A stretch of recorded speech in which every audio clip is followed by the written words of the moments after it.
we're on the air. Okay. Okay, call the meeting to order. 7:36. If we could all stand for the Pledge of Allegiance.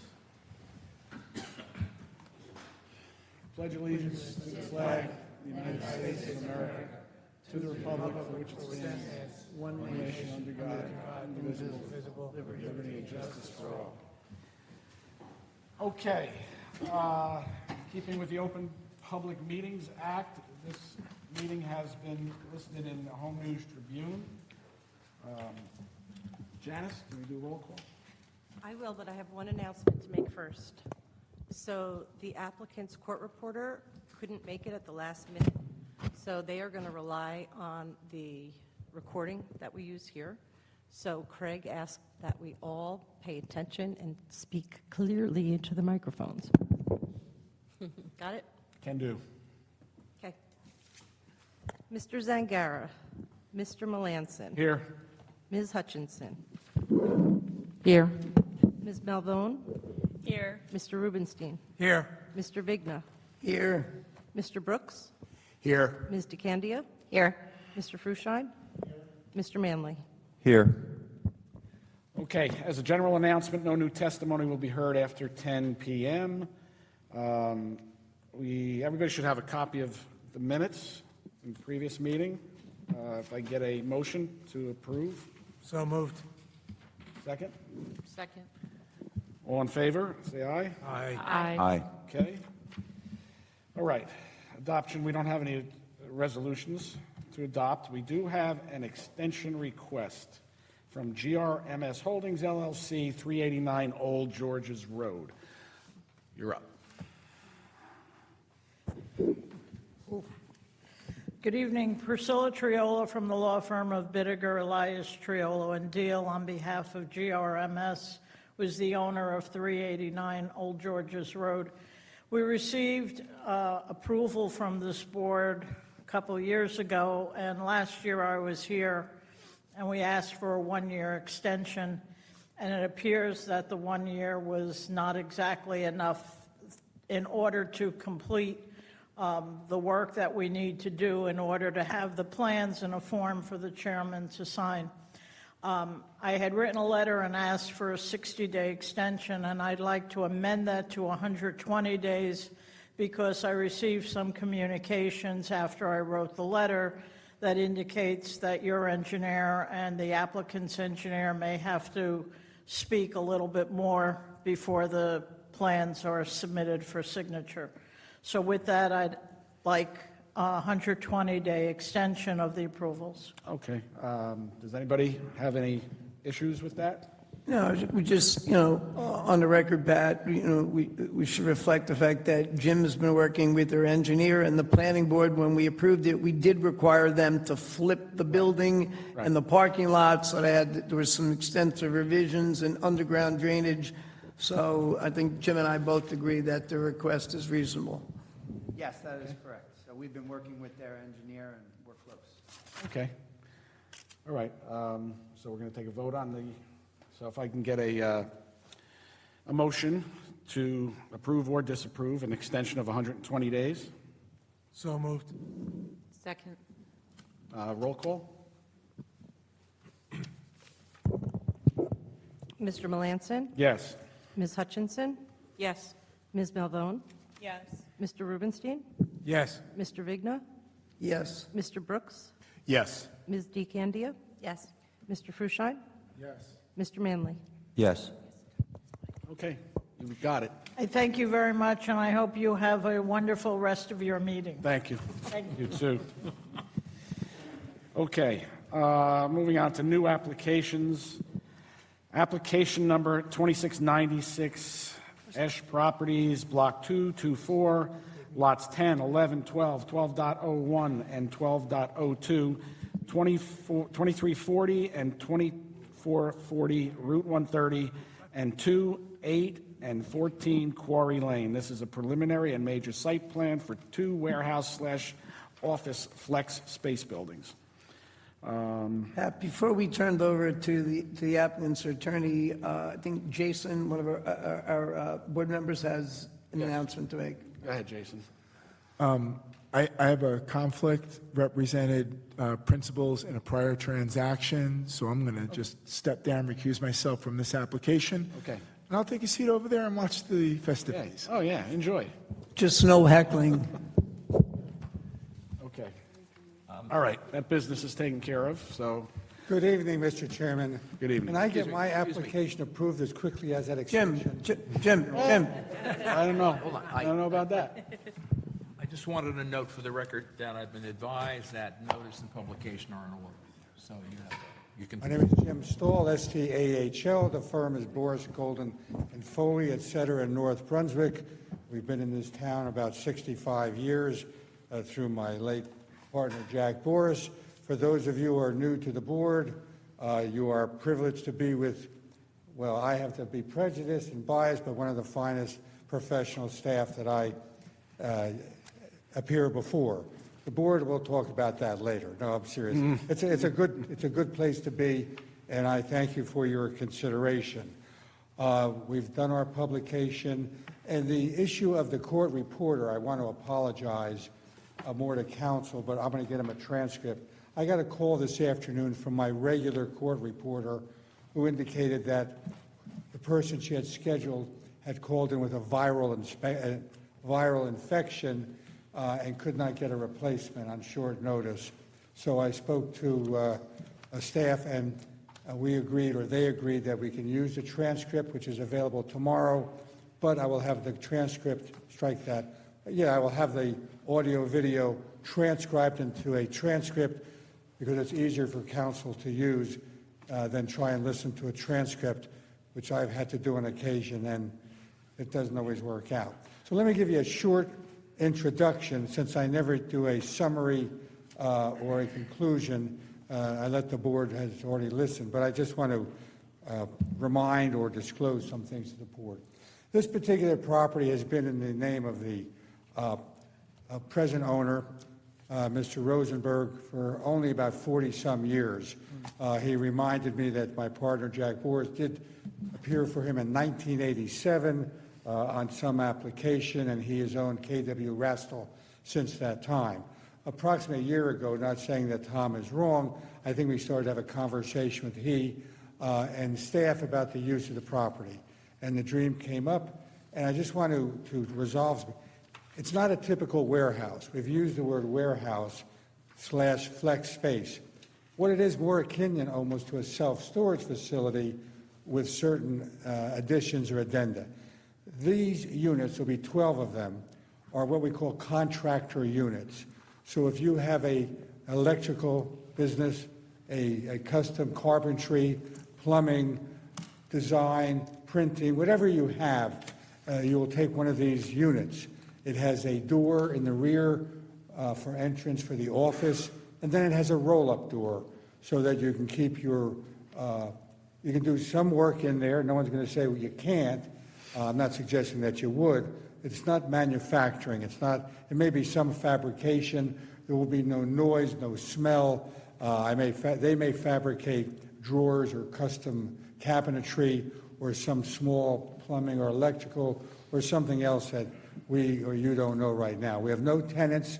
It's a little bit too early to do that, but we believe that this is a service which is necessary and very, very useful.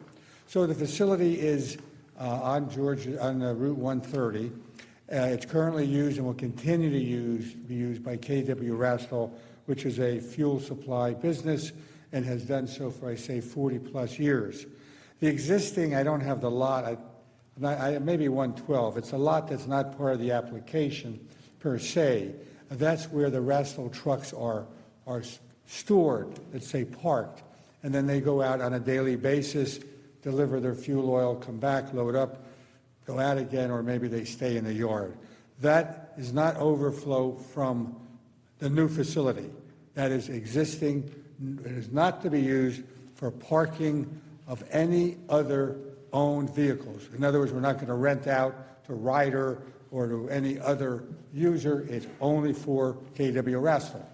The 12 units will be self-sustaining with regard to parking, as indicated in the report that you've seen before with regard to traffic and other issues.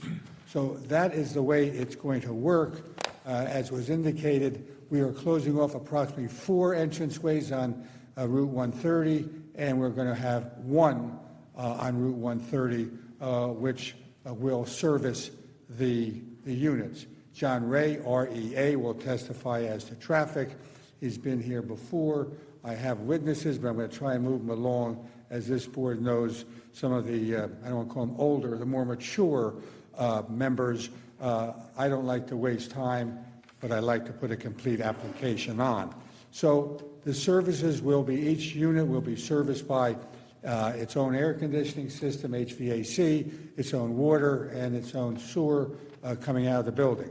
One of the questions is going to be garbage. We're working that out. We will collect, and depending on how we want to get paid by our tenants, recyclables and then garbage. We don't envision much garbage except coffee cups, and depending on what the business is, we could have wood scraps or PVC scraps, and then of course, that is the garbage, and maybe coffee cups and snacks from workers using it for lunch or dinner. It is going to be a 24/7 hours opening.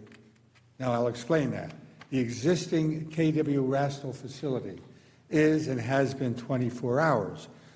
They deliver at all times.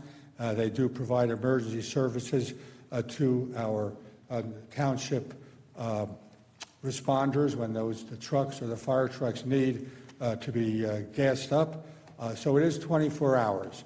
The timing, and Mr. Ray will describe to you really what 24 hours means.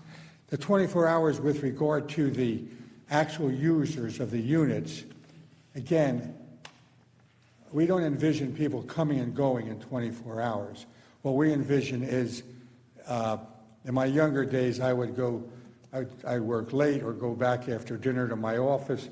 What we envision is someone's an electrician. He goes there and he does his paperwork. His wife threw him out for the night, or he can't sleep. He goes there, he does his work. He may invite a customer or not, but the business, it's not a running business that all 12 units will be running 24/7. They'll be there on Saturdays and perhaps on Sunday, or perhaps not. And I cannot quantify that for you, except to say that there's no one to be disturbed.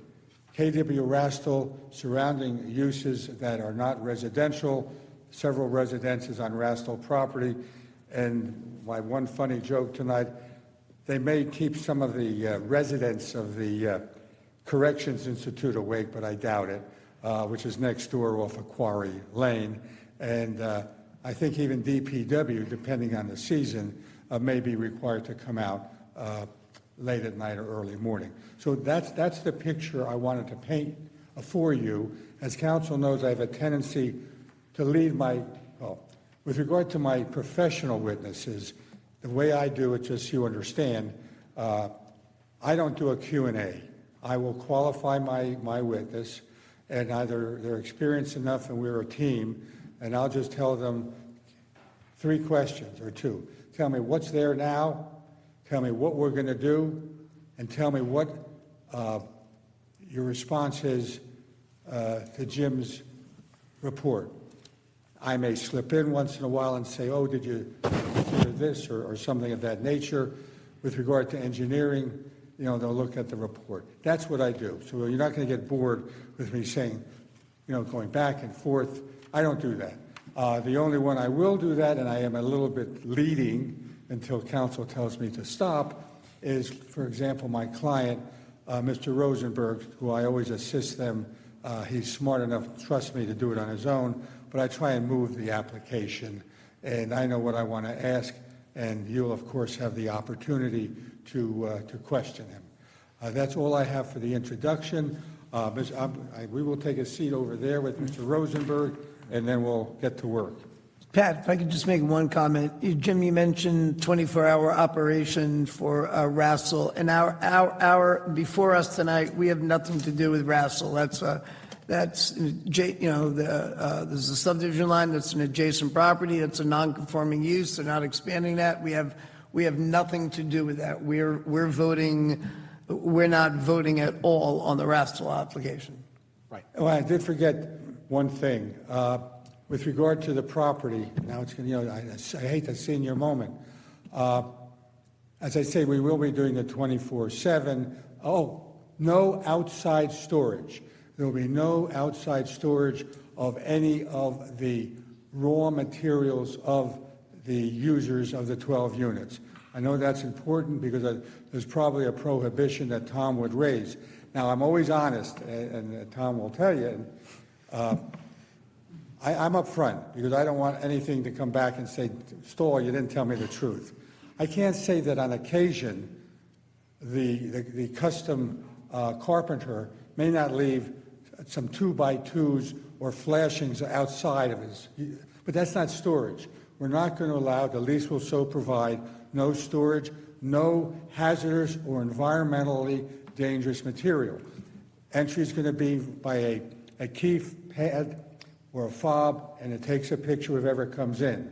We will have the right on fast notice to inspect any location to make sure there's not a storage of gasoline, propane, oil, turpentine, any of the, in volume that is deemed to be dangerous. And of course, fire safety and code enforcement have the right to come over, knock on the door and say, let me in, because that's who this particular owner is. I'm assuming that would be in tenants' leases. What you're just saying, in addition to being in the resolution, if it's approved, it'll be in leases as well? The storage and material portion, that'll be in Tenants the will leases. know that they're not supposed to be doing this. Yeah, I don't have a problem with the resolution saying no outdoor storage. But will it be in leases as well? Yes. In the tenant leases? I'm having trouble hearing. I'm sorry. Speaking, will it be placed in the tenant leases? So Lou is saying, he's suggesting we make it a condition that it be placed in each tenant's lease. Leases will provide no outside storage, no flammable, no hazardous or environmentally dangerous, and some other things. Yeah. I'm not sure, we haven't developed, or David has not developed a lease yet, but it's going to be, not to scare you away, but we don't want someone to start, I'll be honest with you, we don't want a smoke shop, okay, which would be an illegal operation because it's not consistent with the ordinance. We would not want a business such as a tattoo parlor or go-go or something in a unit. So that would, Uses are what we have said. so that would be also in the lease, that there'd be no retail operations. I have a Yes. question. And so there'd be no service facilities, like no repair shop, no car repair, window tinting, or anything like that, or that's Well, we have to possibility? look at it, because I want to be honest with you. It's nothing that's going to require, it's contractor use. Okay. So it's not going to be something we're going to expect, the kids in the audience, I respect them, where a young kid is going to come in and look at all types of videos, whether they're X-rayed or not. That's not the business. The business is users. It could be an auto mechanic use, but no repair. It could be a wholesaler. It could be something of that nature. Yes. Could they We- be just- like just window wanna say- tint? I mean, like, that's what I'm, Yeah, and Ms. Hutchinson's comment about auto repair, auto repair, truck repair, collision repair, that is not a permitted use in the C4 zone. okay. So I didn't say you, it, no. I think my limitation on auto would be an auto online parts. I know, we're not doing, we're not doing Auto repair is not a permitted use in the zone, and if you wanted to rent out one of those spaces, you'd have to go to the Board of Adjustment No. for that tenant. Does that include tinting, window tints, too? I'd let the zoning officer make that decision. I don't know that that includes window tinting. I don't know, but Sal I'll give you Profaci an would have to example. decide that. Because, no auto repair, and if you think, let's say, in the old days, I knew there was one up on, by the diner in Edison. A upholsterer of either furniture or an upholsterer of automobile seat covers. That's not an auto repair, that's a service and a contractor. I would drop off a piece of furniture, it would be fixed there on site, I'd go back and pick it up when it's done. I mean, these are the type of uses we are, that I think are going to come and knock on our door. We're not doing car service, we're not doing car tire work. Yeah. It's a clean operation, and part of what we have to maintain is a clean operation. And if you know Mr. Rosenberg, he has a really pretty good reputation in town. I don't, but he does. Okay? Have a seat over there. How many witnesses do you have tonight, Mr. Stoll? You didn't hear you. Jim, how many witnesses do you have tonight? Don't get scared. I have, Do you want to swear them all in? No, that's the one. Otherwise, I get too confused. 5. Okay. But I'm quick. All right. Sir, could you raise your right hand, please? With regard to this application, do you swear the testimony you're about to give shall be the truth, so help you God? Yes, Could you state your name and spell your last name, please? David Rosenberg. Oh, sure. David Rosenberg, Rosenburgh. Thank you. This is yours. No, this one. That one. That's Okay. mine. No, she wants me to use this. Was he sworn in? Yes, I'm sorry. yes. All right, David, by whom are you presently employed? I am the president of KW Rastel Oil Company. I've been there since 1984. And what's the business of Rassel, please? We deliver diesel fuel, gasoline, a little bit of heating oil. We do mostly trucking, emergency response. One of our specialties, which we just brought to the township, we have a contract with a company from Europe, and we brought in renewable diesel fuel for North Brunswick Township. It's the first township in New Jersey running clean diesel fuel, which day one reduced the carbon emissions by 70%. And to this day, only the only township in New Jersey using this. But we sell companies like Pepsi, Coke. And what are your hours of operation right now? We're there 24/7. And when you say 24/7, is this solely for the emergency aspect, or is it traditionally your trucks are going out at different times of the evening? Our trucks go out at different times of the evening. And on the site, although Mr. Doran will testify, you have the KW Rastel business, is that correct? That's correct. You've got the oil delivery system, and you also have other buildings there, is that correct? That is correct. And it's your intent to build a contractor service facility of approximately 12 units, is that correct? Yes, it is. And we've been working with the township professionals 9 months to a year with their cooperation to develop this, is that correct? Yes, it is. And your interest is to bring a contractor business separated by units to the 130 location, is that correct? Yes, it is. And you heard my introduction. You're looking for contractors with various disciplines from cabinet making, plumbing, electrical. I brought up some upholstery, woodworking. I'm trying to think of what we use in our homes. That's what you're looking for, is that correct? Yes, that's And you correct. understand, as indicated by one of the members or by the attorney for the board, we will be required to put in our lease limitations and restrictions from certain businesses which are not permitted. For example, auto repair, tattoo parlors, and other non-contractor services. Is that your understanding? Yes, it is. And you also will put in your lease the fact that we have the right to make inspections of the facilities on reasonable notice to ensure that the business is not being operated in contravention of municipal code, and that nothing is stored in the unit which could be considered to be hazardous and/or environmentally dangerous. You understand that? Yes, I do. Now, that does not mean, I mean, if I'm using, and I say this to you and the board, if I'm using a propane torch in the unit, that's not something that's normally prohibited. But the storage of extra propane tanks could certainly be considered to be objectionable. You understand that? Yes. Similarly, for gasoline, there may be time to time that a vehicle is parked in there as a forklift. Then again, that is permitted to be in there. You'll allow that, but we're not going to store multiple units of propane, and we understand that. Yes. And as I've indicated, the garbage pickup, you and I had a conversation with your son Sam, and there's the issue of how we're going to provide the service. And at this time, you believe that you will provide recycling pickup and garbage pickup, and in some fashion charge back to the units on a common area basis. Is that correct? Yes, it is. Now, is there anything, we don't know what the business will generate in terms of garbage.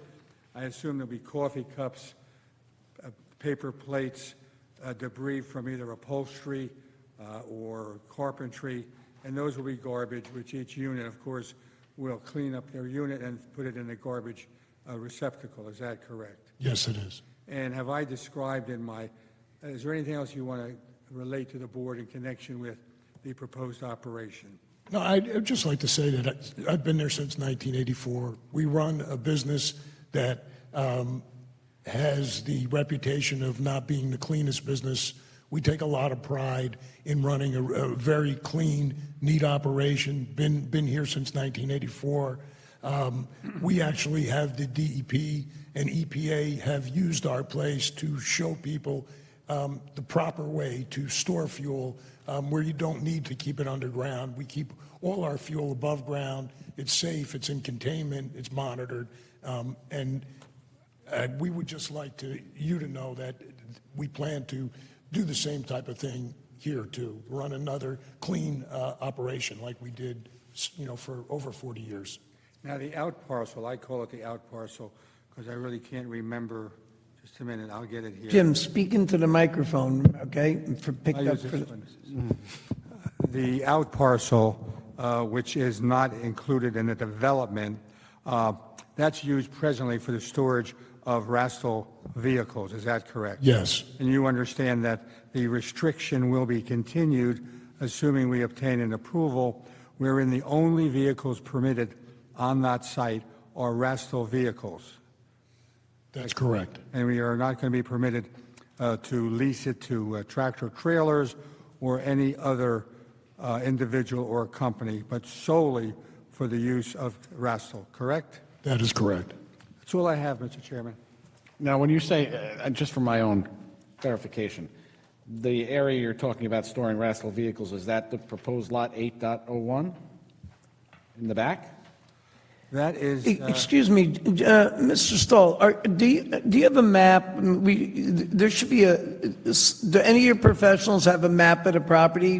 Pat's asking a question about where it's going to be. We need to get a my map next up there. witness, my think when the next engineer witness testifies. will mark and put up a board. Display? And we'll work it from there. Okay.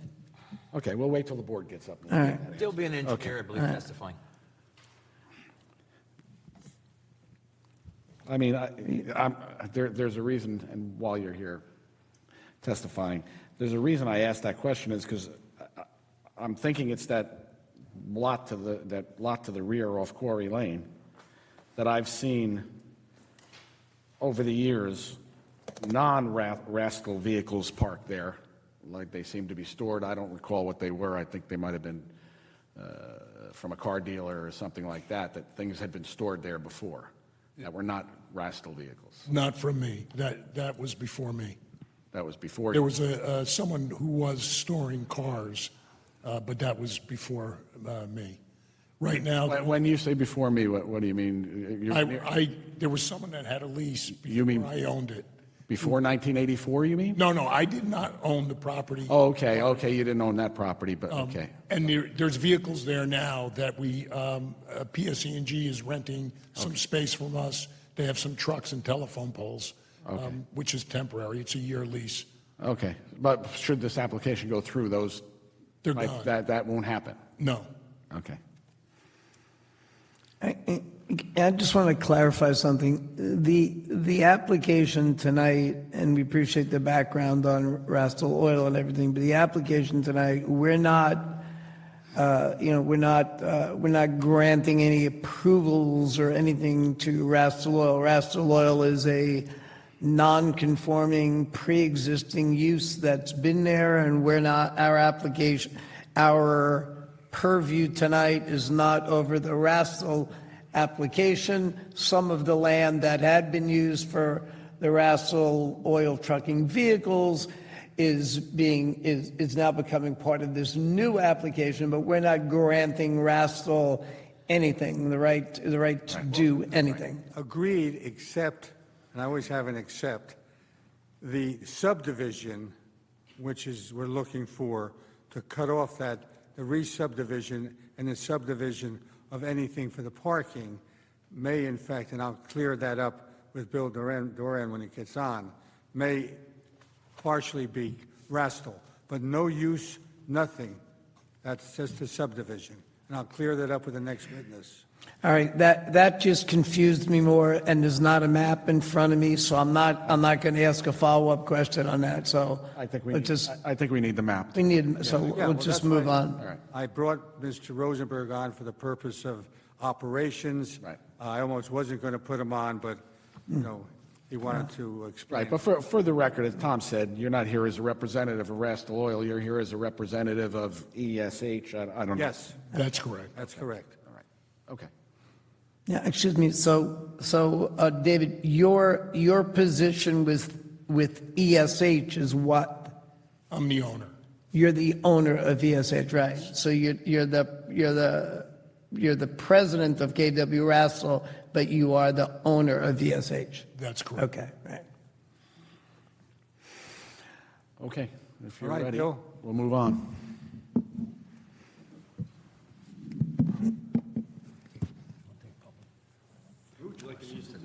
Yeah. Why don't you put it, I think, Well, we got to be able to, the camera has to be able to see it, Jim, so.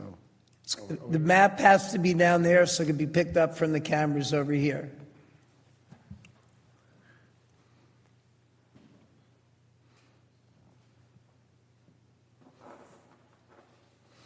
why don't you put it right, That's what we have, right?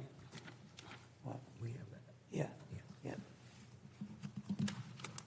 That should work. So when you're ready, if you could raise your right hand, please. With regard to this application, do you swear the testimony you're about to give shall be the truth, so help you God? Yes, I do. Could you state your name and spell your last name, please? Daniel Doran, D-O-R-A-N. Daniel, correct? Correct. And is the, well, are we going to leave that here, or do you want to put that up here? The board. The board has to be where it is so it can be picked up from the camera for the vast viewing audience at home. Dan? And Mr. in Doran- connection with, the Stop. hold on. Okay. Is what you're going to show us, we have that, correct?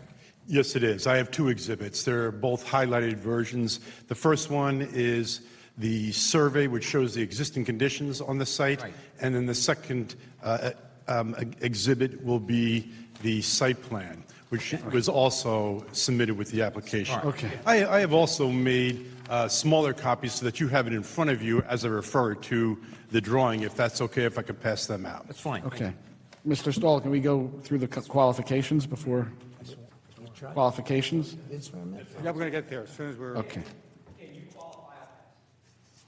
See, you have an assistant, good. All right, Dan, by whom are you presently employed? Jim, you have to speak into the microphone, okay? I get it. So if you hold it in your hand, it'll be better, because it's easy to get too far away from that. If I may, I'm a licensed engineer, land surveyor here in the state of New Jersey.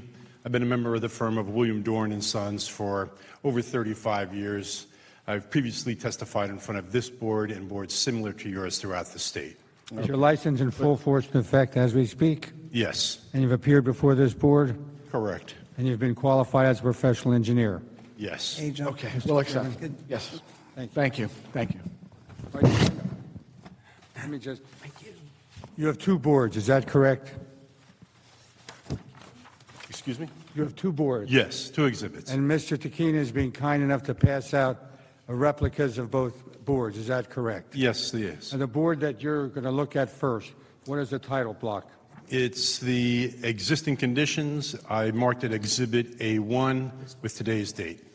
And that is a replica of what is already in the package before the board, is that correct? That's correct. That would be found on the survey of the site. And with regard to the second board you're going to provide, what is the signature block on that?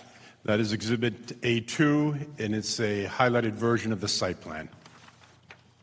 All right, now you know, Mr. Duran, what I usually do. I'd like you to testify before this board as to, 1, existing conditions, number 1, number 2, proposed development, number 3, any responses you have in connection with the CME report dated March 2, 2028. And that's the first thing you're going to do in connection with the survey is please describe the particular lots and blocks. What is part of this application with regard to the Rastel and ESH application for the 12-unit flex buildings, and then describe what relationship, if any, the other lot has to Rastel, and just demonstrate where that is and how it impacts on the site. Very good. In order to orient yourself on the drawing as I referred to it, we have Route 130 northbound on the bottom of the page. Quarry Lane is on the top of the page. We'll utilize in direction-wise that Route 130 travels in a north-south direction. The site is technically known as Block 224, lots 10, 11, 12, 12.01, and 12.02. Starting along the southerly boundary of the site, we have a 2-story dwelling. That dwelling has 2 access points or 2 driveways out onto Route 130. There's an existing maintenance building located on the east rear side of the building itself. Lot 11, moving north, has 3 buildings located on it. A single-story frame dwelling that is currently used as a church, a 2-story frame dwelling, and then a frame garage. Lot 12, which has frontage on Quarry Lane, half of that lot is currently a wooded area. The westerly half of that lot has a stone surface. Lot 12.01, that also has a frontage on Quarry Lane. That is totally a stone surface. The corner lot at 130 in Quarry Lane is 12.02. There is an existing building on that property that has been started out, as far as we can see, a dwelling back in the 50s. In the 70s, it was converted into a bank, and then various other uses over the years. There's also an asphalt parking area that has access to both Route 130 and Quarry Lane on the property. I guess the only other thing that I would want to stress and to point out to you when you look at this exhibit, you see where the green areas are. That's the only grass areas that these 5 lots have. Other than that, they're all either asphalt or heavily compacted stone throughout the entire properties. There are 3 existing signs on the frontage of Route 130. And what the applicant is proposing to do is to remove all of the buildings that you see in blue, the 5 buildings that are fronting on Route 130, and he is looking to consolidate the 5 lots and create the 2 lots that we'll be speaking about, proposed lot 9.01 and 9.02. That being said, we could look at our second exhibit, which is the proposed site plan.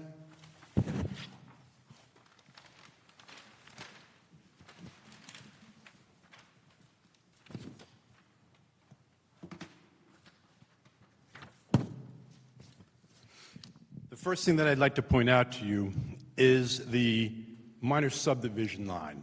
You'll see that it's highlighted in red. It starts at the southerly boundary of the site. It works its way around the proposed development of Lot 9.02, and then before it goes north and works its way out to the northerly property line on Quarry Lane. Proposed Lot 9.01 will encompass the existing maintenance building and the existing stone areas that are located on the west side of this Lot 9.01. The area that is existing woods will remain woods. The applicant is going to be proposing to create a preservation area in that wooded portion of the site. The preservation area is 1.86 acres in size. We realize that the applicant did not ever want to attempt to develop that. It is impacted by wetlands. The existing improvements are well out of the wetlands and well out of any transition areas associated with that. And we said, well, why don't we just put it right into a preservation easement on the site in order to protect those existing conditions. Proposed Lot 9.02 is going to be where the development takes place. And as you see, we have Building A, which is 26,175 square feet. It will have 7 units. Proposed Building B, which is 18,023 square feet and is proposed to have 5 units. As Mr. Stahl has stated, the occupants of the units will be multi-tenant contractors. Each of the units will have a small office, and the remaining portions of that unit will be utilized for the storage of equipment and supplies for those contractors. Access to proposed Lot 9.02 will only be from Quarry Lane. We will have a driveway coming in on Quarry Lane and then leading right into a parking area that is located between the 2 buildings. That parking area and the associated outline of the area will be asphalt and concrete curbing. Each of the units will have at least 2 pedestrian vehicle parking spots and 1 truck parking spot. Located on the north side of the building, we have another parking area that we have labeled and will be designating as an overflow parking area. There are 22 spaces there. Again, it's an asphalt surface with curbing. And what the purpose of that is that we have seen that in situations like this where you have multi-contractors in units, that there will be times where they may have to have a meeting with their employees or a customer, and in order to be able to accommodate that, we felt that it would be a good idea if we had additional parking, so we put that parking on the north side of that Building A.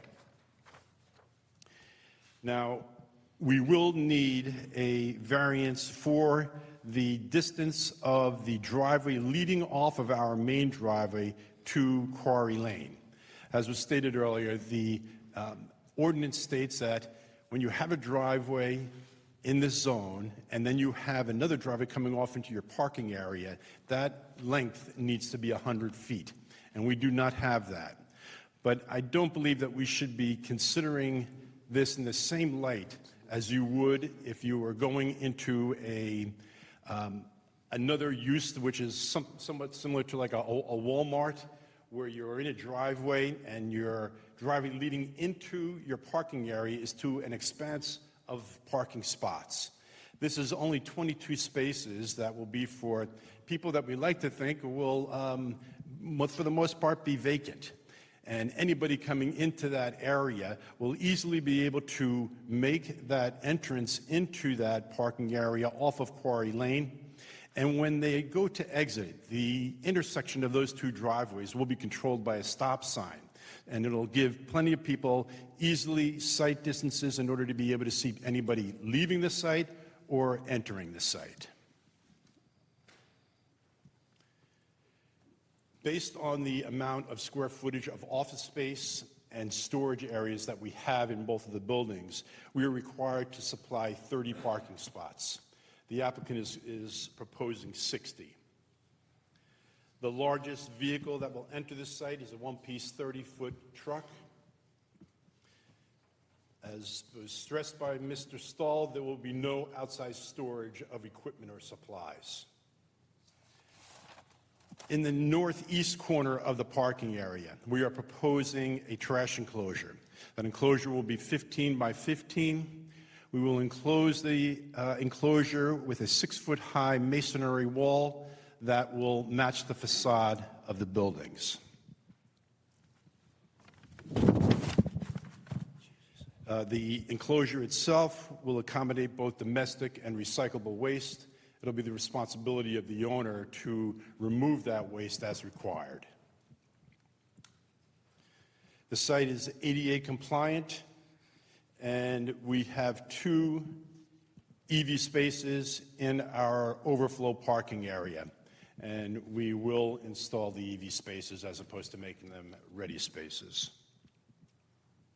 So just for some of the new board members, that means there's a state statute that requires non-residential developments to provide spaces that are ready, EV ready, meaning electric vehicle ready, that lines are run there so that at some point in time, they could actually, put the electric vehicle, the machinery, I'm calling it machine, it's not a machine, actually, they could actually install the charger.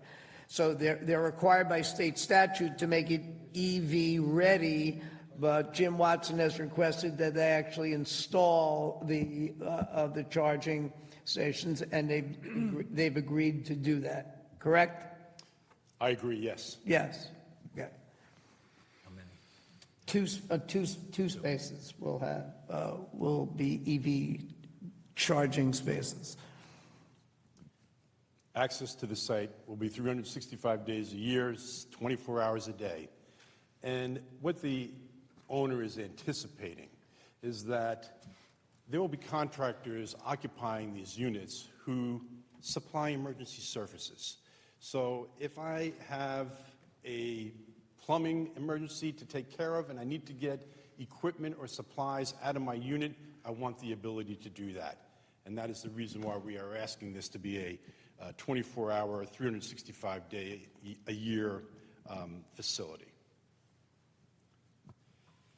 As far as utilities is concerned, there is water line on Quarry Lane, municipal water on Route 130, and municipal sanitary sewer on Route 130. The applicant is proposing to extend a sewer main from Route 130 through the center of the 2 buildings and extend that sewer far enough so that all the units can be serviced and by the municipal sanitary sewer. He will do the same thing with the water line. The water line out on Quarry Lane will be extended through the property and then connected again so that it's a loop line on the water line on Route 130. We feel that both of these utilities will be privately owned and maintained by the owner, and we do not meet the threshold requirements that will require the applicant to get any DEP permitting for both of those utilities. Jim, do you agree that they do not need a treatment works approval? I do. Okay. As far as grading and stormwater is concerned, currently the flow from this site starts at its northwest corner, comes in a southeasterly direction towards the existing wooded area on our property. The proposed conditions will maintain that existing drainage pattern. We have also designed and will be installing a series of stormwater pipes and inlets so that we can capture the water created by the proposed development. It will have an outflow in the stone area, and it will be before the existing tree line that is on proposed lot 9.01.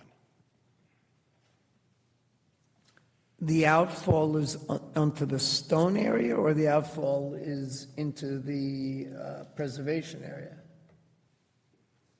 No. The outfall, the pipe that will direct all the water that is collecting the drainage from the parking area in the buildings Right. will eventually empty just prior to the tree line, and it will empty into the wooded area, Right, preservation area. All of the proposed utilities that the applicant has shown on the plans will be installed in accordance with the township specifications and details. As far as signage is concerned, the applicant is proposing a freestanding sign up in the northeast corner of the building, on the corner of the site.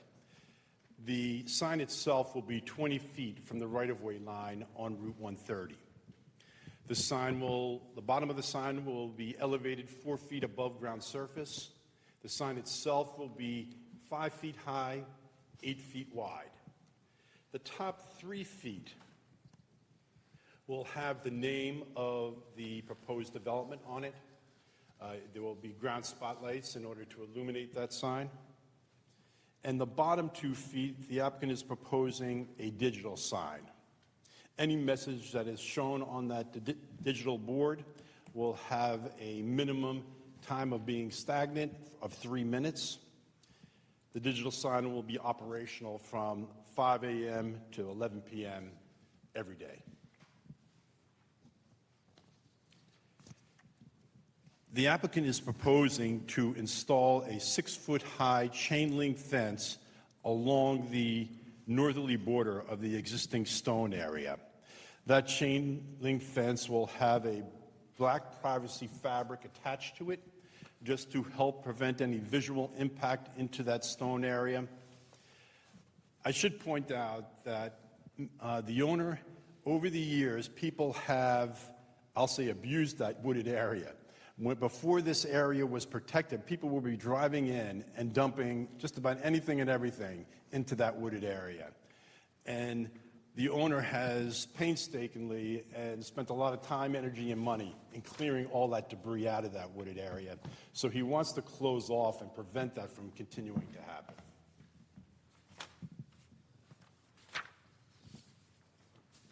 As far as landscaping is concerned, the area that is along the frontage of Route 130 will be heavily landscaped with shade trees, a variety of shade trees, evergreens, and a variety of flowering shrubs. The area that is to the north and west of the proposed overflow parking will also be screened from Quarry Lane and Route 130, again, with a variety of shade trees, evergreens, and shrubs. The trash enclosure will have a dense row of evergreens around the outside of it, buffering that. And we are also proposing to have a dense row of evergreens from the fence to the Quarry Lane right-of-way line in order to buffer that area again. It has been recommended that the area in the back or the west side of Building A have an increase in landscaping. The applicant agrees to that, and also along the east side of Building B. As far as lighting is concerned, there'll be proposed wall mount and freestanding pole mounted lights that will be LED lights and will meet the minimum standards as required by the ordinance. The site's located in the C4 non-restrictive commercial zone of the town, and there are a number of variances that the applicant is seeking, and I just want to point out on where those variances are located and can be found.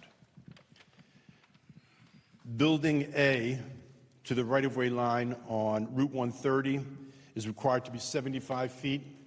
The applicant is proposing 52.5 feet.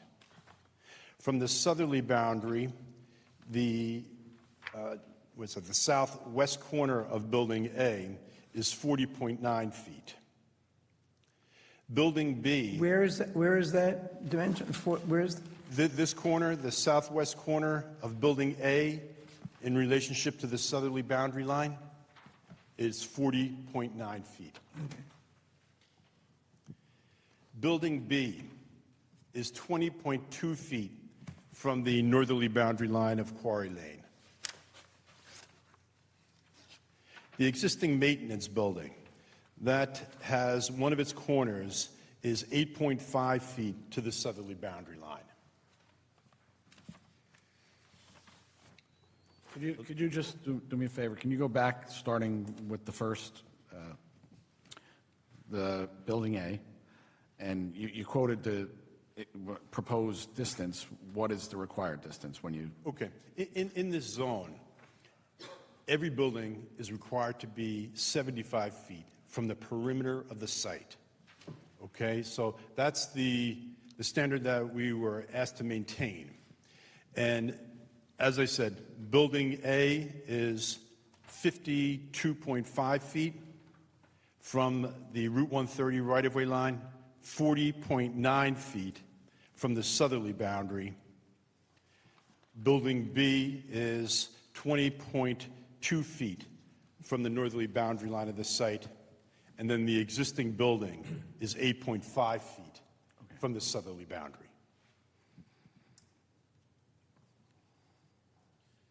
We're in receipt of Mr. Watson's memo dated March 2nd of this year, and we have no problem in providing the information that he has requested with anything that we haven't already shown on the plans or that we have testified to here this evening.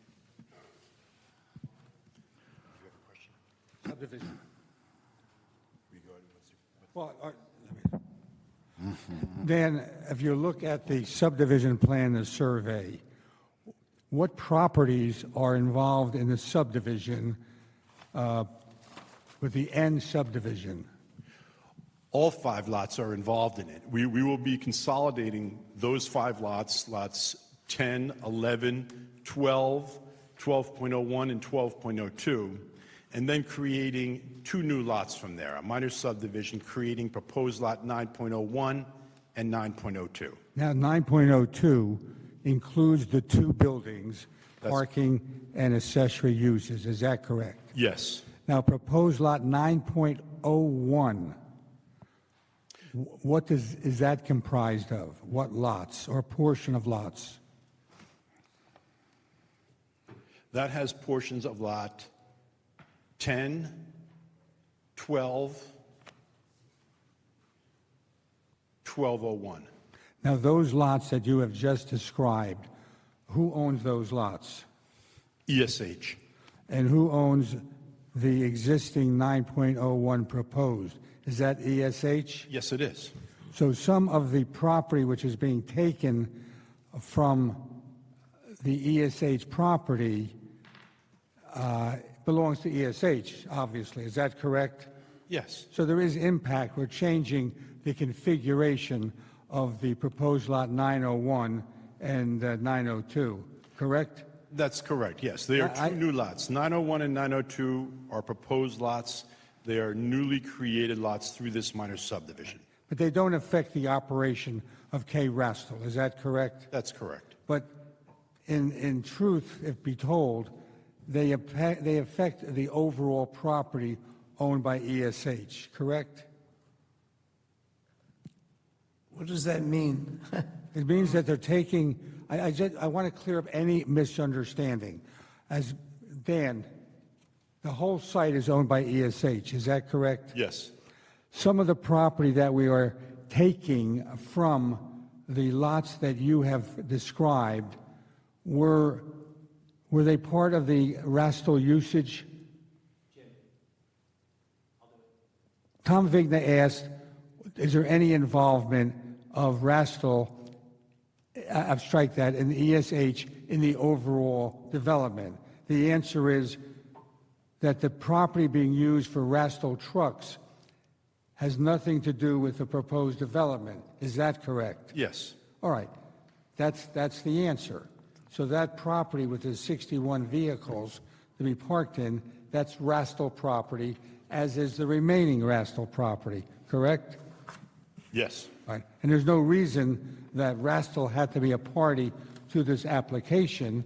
The only party to the application of importance was ESH, who owns and controls the entire site. Is that correct? Yes.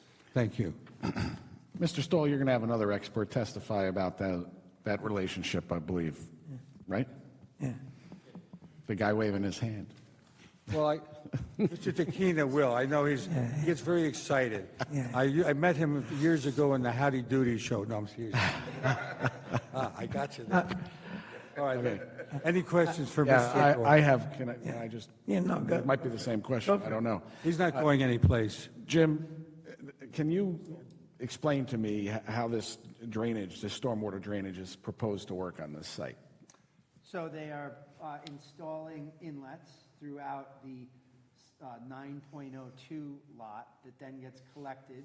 There's a pipe that travels through a easement, a utility easement that they are proposing towards the 9.01 lot. Then it'll go to a head wall and a riprap apron, and it'll directly discharge towards the wetland area. But my understanding is it's out of the wetlands and it's out of the wetland transition area. When you look at this layout, my question is that going to have any kind of effect on that property, looking at this sheet, I guess that would be to the south more or less, that property behind the newly created lot line?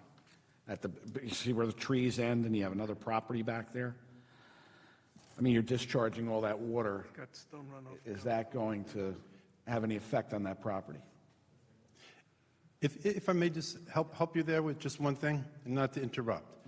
But the way that we were able to demonstrate it, and the reason why I went through the existing conditions, is because the proposed conditions has less impervious coverage than the existing. Right. And when we have less impervious coverage, we create less water being generated and flow coming off of our property. So the flow coming off the property always did flow in this direction into our wooded area, and it will continue to do that. There will be a less rate of flow going in that direction, though. You're telling me the proposed development will result in less impervious coverage? Correct.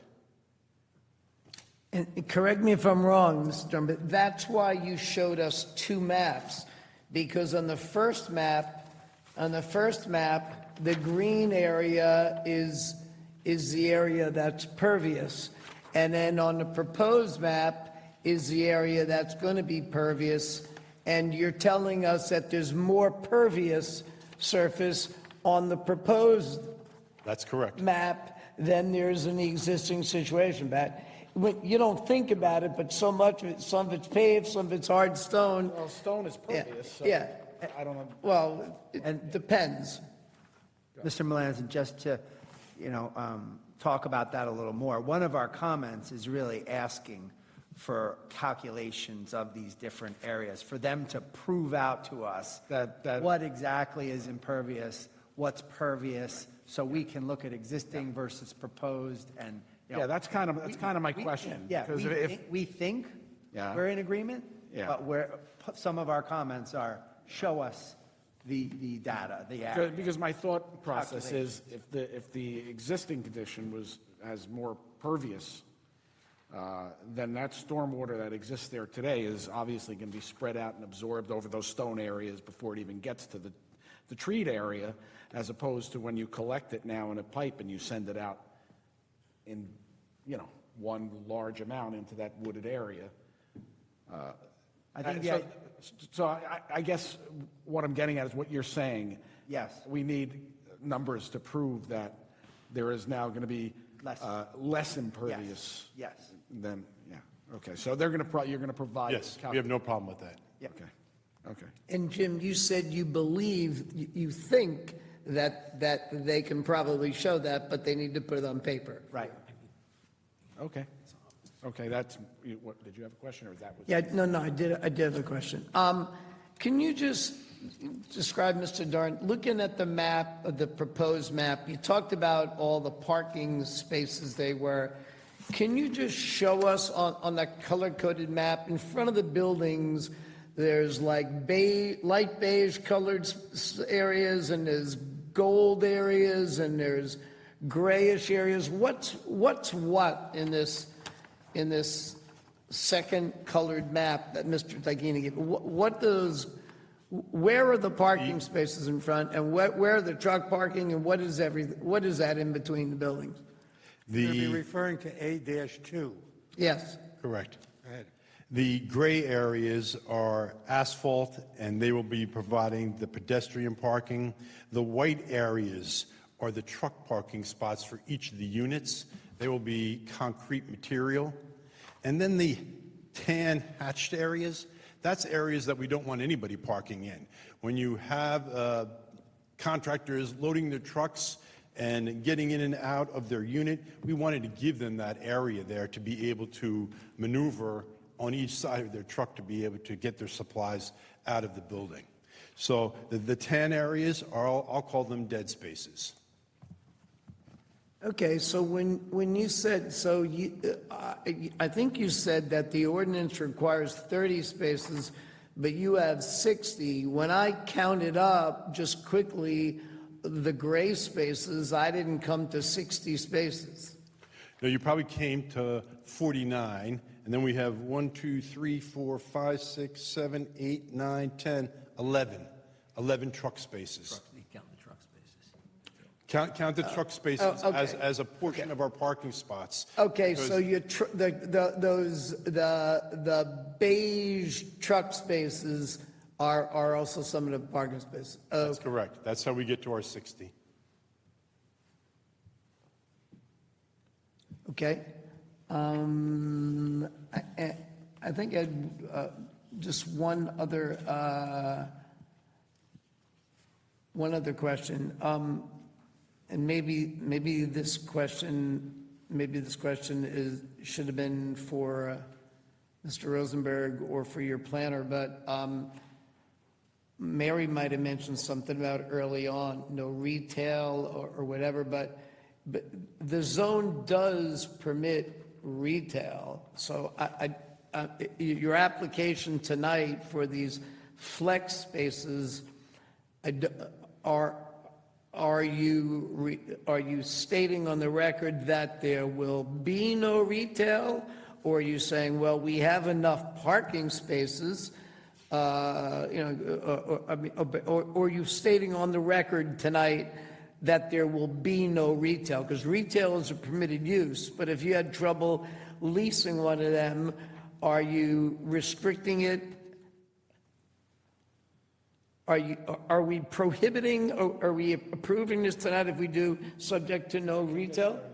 Yeah. Or is that are you leaving open an option, in which case we'd have to look at the amount of parking to make sure you had parking for some retail?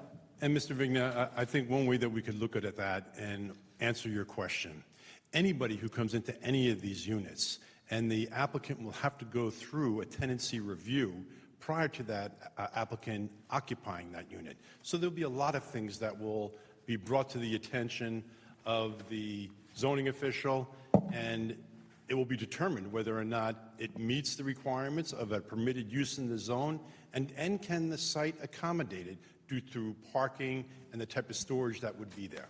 Let me expand on what Dan said. Using my example of a upholsterer, either a motor vehicle or you have grandma's old settee. I don't know what that is really, but I know that. And you're going to take that to the upholsterer who has a location on this site. You're going to drop it off. He's going to fix it. You're going to come back. You're going to pick it up or make arrangements for he or she to deliver it. I submit to you that is a retail. That's not wholesale. That is a retail use. Or if I contract with the carpenter to make me a beautiful bookcase for my daughter going away to school, and then I tell him or her what I want, and I get it. That is retail, and I have to say that Dan is correct. You know that we're going to have to do a tenancy review to Mr. Profaci. Depending on the results of that, he will make a determination whether it is within the ordinance and has the appropriate parking. I don't want to prohibit it. I don't want to agree to that because I don't know what these contractors are going to do. Again, last thing, what if the plumber sells water softeners and someone comes in, Mr. Rubenstein comes in, and he wants to buy a water softener to be installed in his house? Is that a retail or is that a wholesale? That is a retail sale. Sales and use, et cetera, et cetera. And I'm not making an argument. Tom, you and I always joust a little bit, and I respect it. But that is a retail use. Okay, I would suggest that Mr. Profaci would not determine that that's a retail sales business, but the bottom line is retail requires 5 parking spaces for every 1,000 square feet. You know, you have about 40,000 square feet and some change, which are 5 per 1,000 would require 200 parking spaces. So you have 60. So, in all likelihood, you will not be having a retail operation there. So, I might have been Mary who earlier on. I was. Were you mentioned? You suggest was Say it you? retail, but I was. Yeah. If I am an owner and I do window tint, because this is the type of spaces that they would come in. They, small. I have a small business. I do window tint. So here you have this building coming in. So how would you handle that? I have vehicles that are coming that need to get their tinting done. So Well, I mean, like again- a blinds to go or something? no, window tint, car window. Oh, a car. I'm talking okay, about car- car window tint. Okay. I have a vehicle, I want to get my windows tinted, or I want to change my window, or I want to wrap my car, okay? And I'm going to come to this facility and, Well, we would have to look on them at a case by case. Now, I don't know whether Tom's going to agree with me, but I've been involved in that, in fact, in this township in the past. So I have a 5-unit strip center, 5 units. I have parking enough for 5. All of a sudden, I get a urgent care or a doctor or a restaurant who consumes by ordinance more parking than I have. I then tell my client, by the way, you're not using that 6th unit because you don't have enough parking. If you want to use the 6th unit, or the 5th unit, I'm sorry, you're going to have to go for a variance to show that you have the parking. And that's what Tom, I think, is saying. You have to look at each use and how many parking spaces are required. If I use them all up on my count, then I may not get a CO for other units. It is a question, and I respect. It depends on how many people are going to come.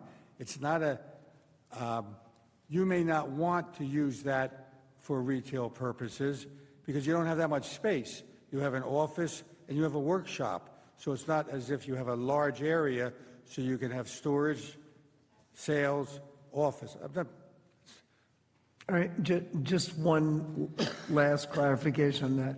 With respect to auto uses, and I don't know the answer, Mary, but we do not permit auto repair. We don't permit collision repair. So, but I don't have the answer whether Mr. Profaci might consider tinting. That might just be a service use. So I don't know the answer on that, okay?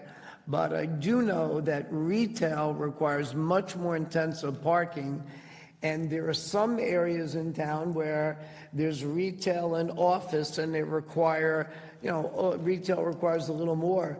But this is a drastic difference. Your parking standard, Mr. Duran, was based on warehouse, right? Correct. And warehouse requires much less parking than retail. So to me, it would be impractical to bring in a retail use because a 4,000 square foot space would require 20 spaces. So it might not be unreasonable for us to state that there can be no retail use there.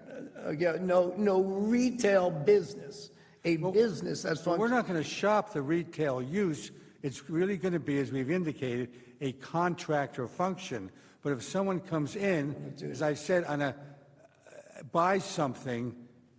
You know what, I'm going to drop my comment for now. I don't want to discuss this anymore right now. We'll move on, okay? Okay. If I can just back up to the truck issue about the 30-foot trucks that you're going to be using for deliveries. Is there going to be a restriction that trucks sizes are limited? And I asked this question because I was a contractor, electrical contractor for over 40 years. And there was plenty of occasions, not all the time, but plenty of occasions where we had switchgear delivered, generators delivered. They came on full-size 18-wheel tractor trailers. They won't be able to come into this site. The site cannot accommodate. Yeah, that's my issue. I don't want to see them, going down Quarry Lane and trying to back into that entrance and potentially Neither do we. hitting vehicles that are in that parking lot. So my point being, are you going to place a restriction in the resolution as to the size of the trucks that are going to be able to access this property? Yes, I believe the applicant would agree to that. Okay. So just to restate that you're willing to accept or place a restriction on the size of the vehicle that can come in, no tractor trailers. Delivery vehicle. Correct. Yeah. In the development, in the new development, I mean, whatever is allowed in the other parking area, we're not even discussing. Yes, no tractor trailers. I would want this isn't I gotcha. I think we would want, what about deliveries? I don't anticipate tractor trailers making deliveries. Well, that's what I'm saying. I mean, Well, I know that. I mean, it's not going to be in and out tractor trailers. I have no problem, and I don't think Mr. Rosenberg does, limiting the size. If someone delivers by tractor trailer, they won't. They'll have to break up the supply and bring it in two, box trucks or vans. right. So what I'm getting at is you stated about a 30-foot box truck. I mean, we state that in the resolution. That No, we have no problem with that. Okay, that's fine. limitation. That's fine. Do we have any other questions, Tom? Anybody? I just wanted to Okay. know about the lighting. You had mentioned that because of there's across the street, there's housing, and there's, is that a senior center? There's, Yeah, 55 and older across. Is the illumination going to be such? that Absolutely it's gonna not, be- no. The only illumination that we have on the rear of Building A is because we have doorways there, man doors. So there'll be wall-mounted lights, they'll be about 9 feet in the air, but well before that illumination even hits the right-of-way on Route 130, it will be, zero illumination. and you're going to have some landscaping behind that building anyway, correct? Yes, we do, heavily landscaped. Right. Anyone else? Questions? Go ahead, I Jim. just had a question. Maybe we covered it, forgive me if we did, but the fencing, you're looking for the variance for a 6-foot fence. It's not allowed to exceed 4 feet in the front yard. Could you just show where the fencing is and discuss that for us? It will be along the northerly side of the existing stone area. It'll start at the northeast corner of Building B and then run parallel to Quarry Lane right across the entire frontage of that portion of the site. As long as we're talking about the fencing, you mentioned that you're going to have a fabric cover on the... That's correct, yeah. It'll be a privacy black material, and then we will also have the dense row of evergreens in between that fence and Quarry Lane to... Now, this is going to be basically a chain link fence that you're going to have a fabric... Yes. You don't want to put privacy inserts, like metal inserts, through that chain link fence. I think that would hold up much better than the fabric. My concern is over time that fabric's going to be tattered and start to fall apart and look terrible.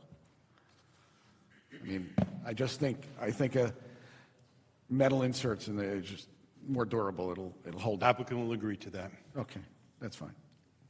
So metal inserts in the fence instead of fabric. In the chain link. Condition.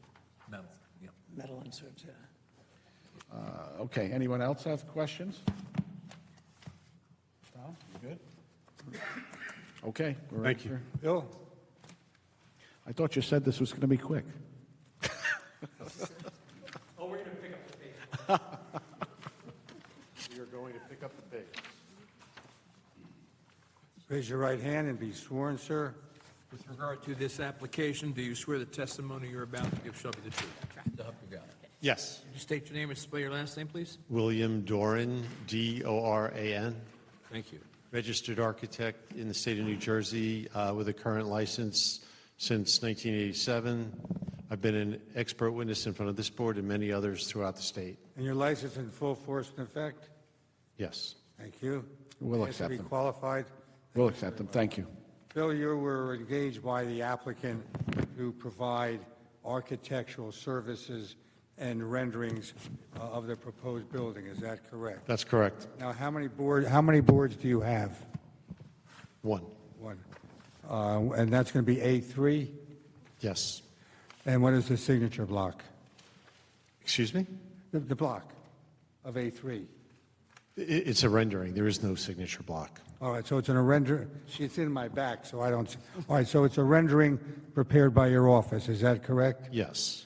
All right, so would you please describe to us what the proposed elevations, construction material, and if you have it, a sample floor plan of a unit?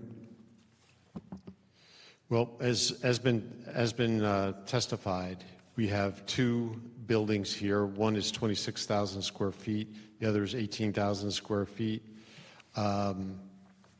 They're approximately cut into 3,000 to 4,000 square foot units. We've worked very hard and in conjunction with your township professionals to conform to the C4 non-restricted commercial district elevation standards.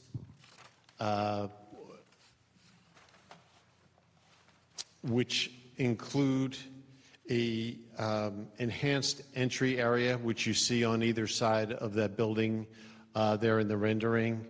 They each have higher roof lines. The main building height is predominantly 32 feet. These project up another 2 feet on both the corners and in the intermediate entry areas. They're designed to break up the horizontality of the entire building, and the breaks are in accordance with the ordinance requirements.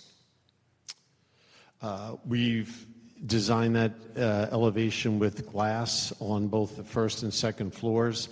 Again, there's a certain amount that's required by ordinance, and we've exceeded that.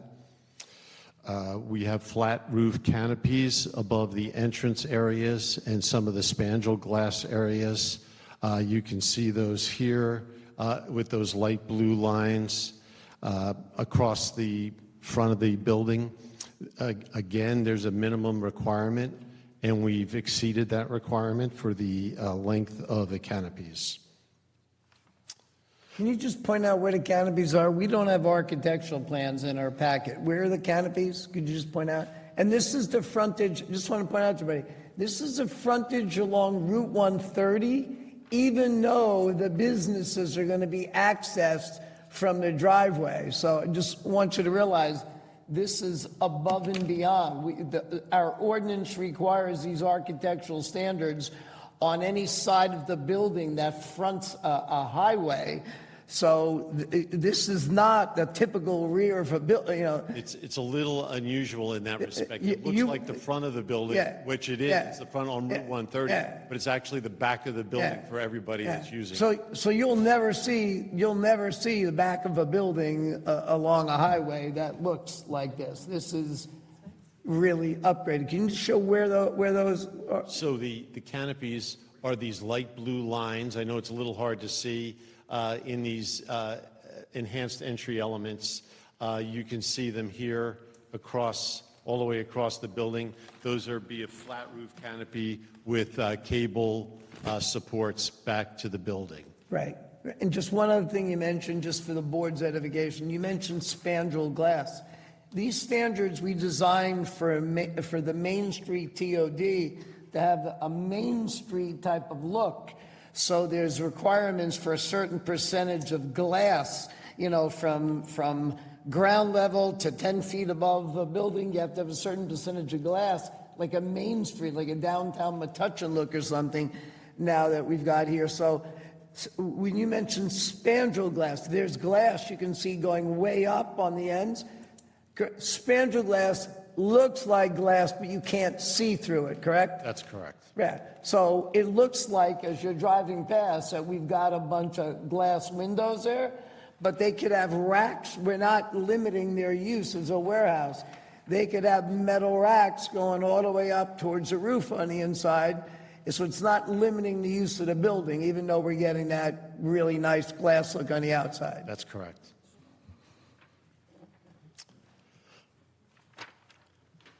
What is the construction material going to be, Bill? The primarily stucco, but not smooth stucco. All the stucco will be scored.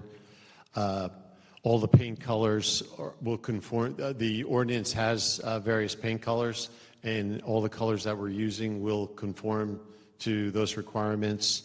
There's a requirement for the top of the building to be detailed, so we have a stucco cornice detail running across the top of the building with a complementary, we're using this blue color a lot, but we've added that to the underside of the cornice to enhance that cornice or the top of the building.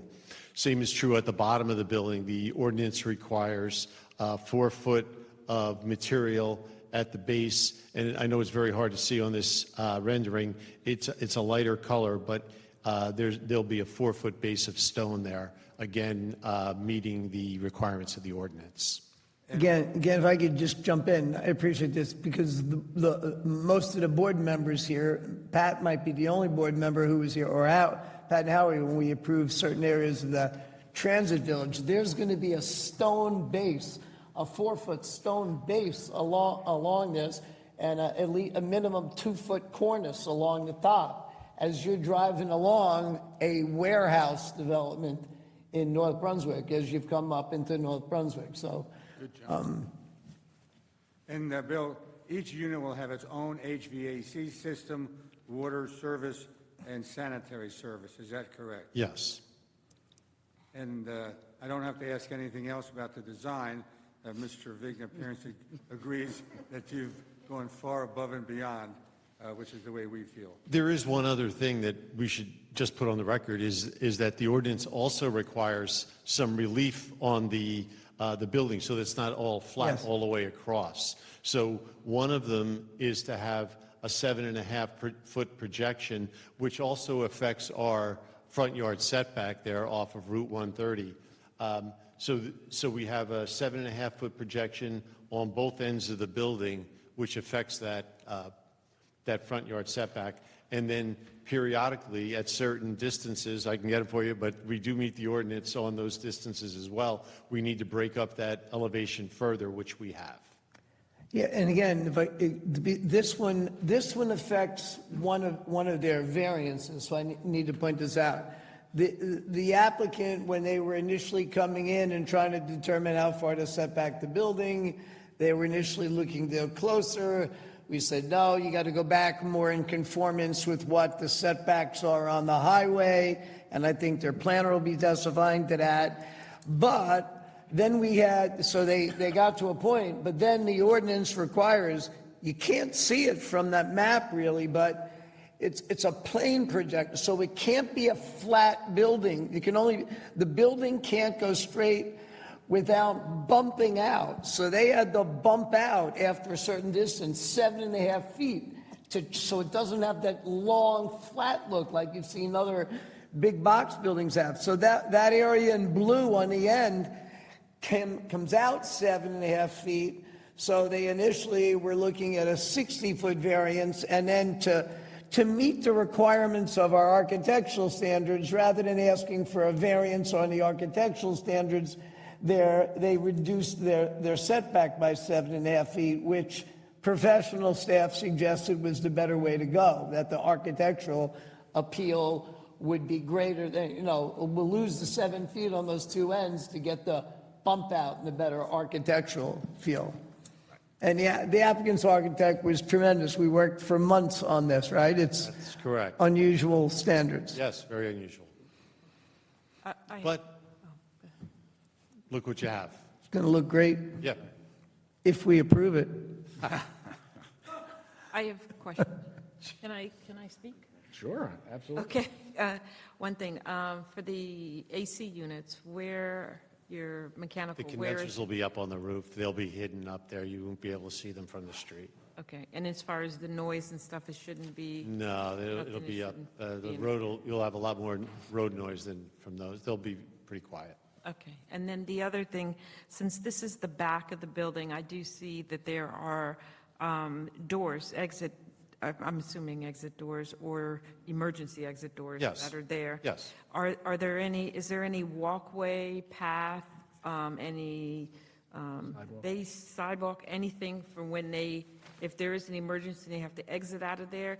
How would they, Well, or for they just- emergency exits, I think what's required is just a pad at the door, and then you can get out onto the grass. So there, Each of these are individual units, so it's not as if this is a long, so I can either go out the front door or I go out the back door.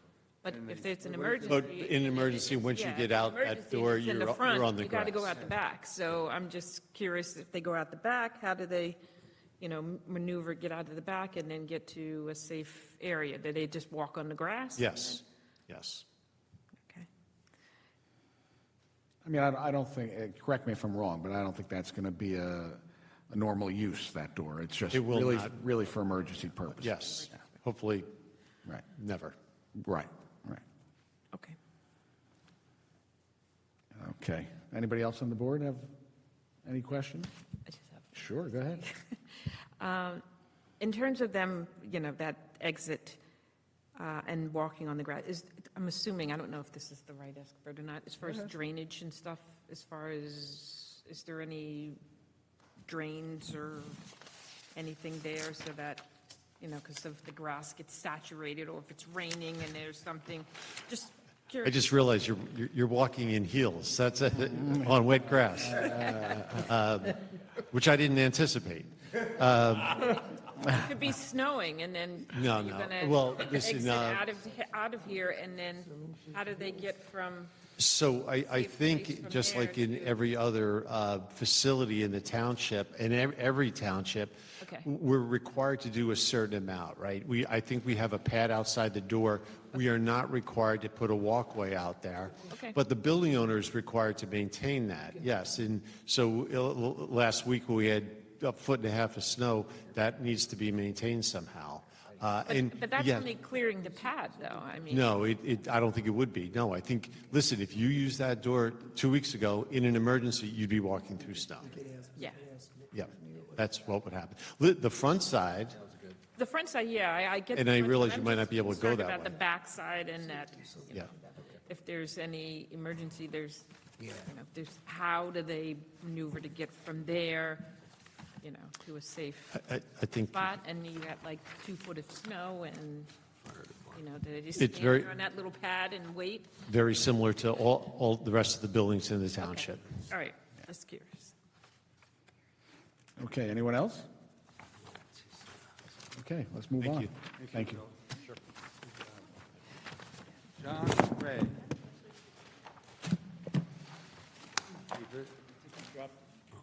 No, it isn't.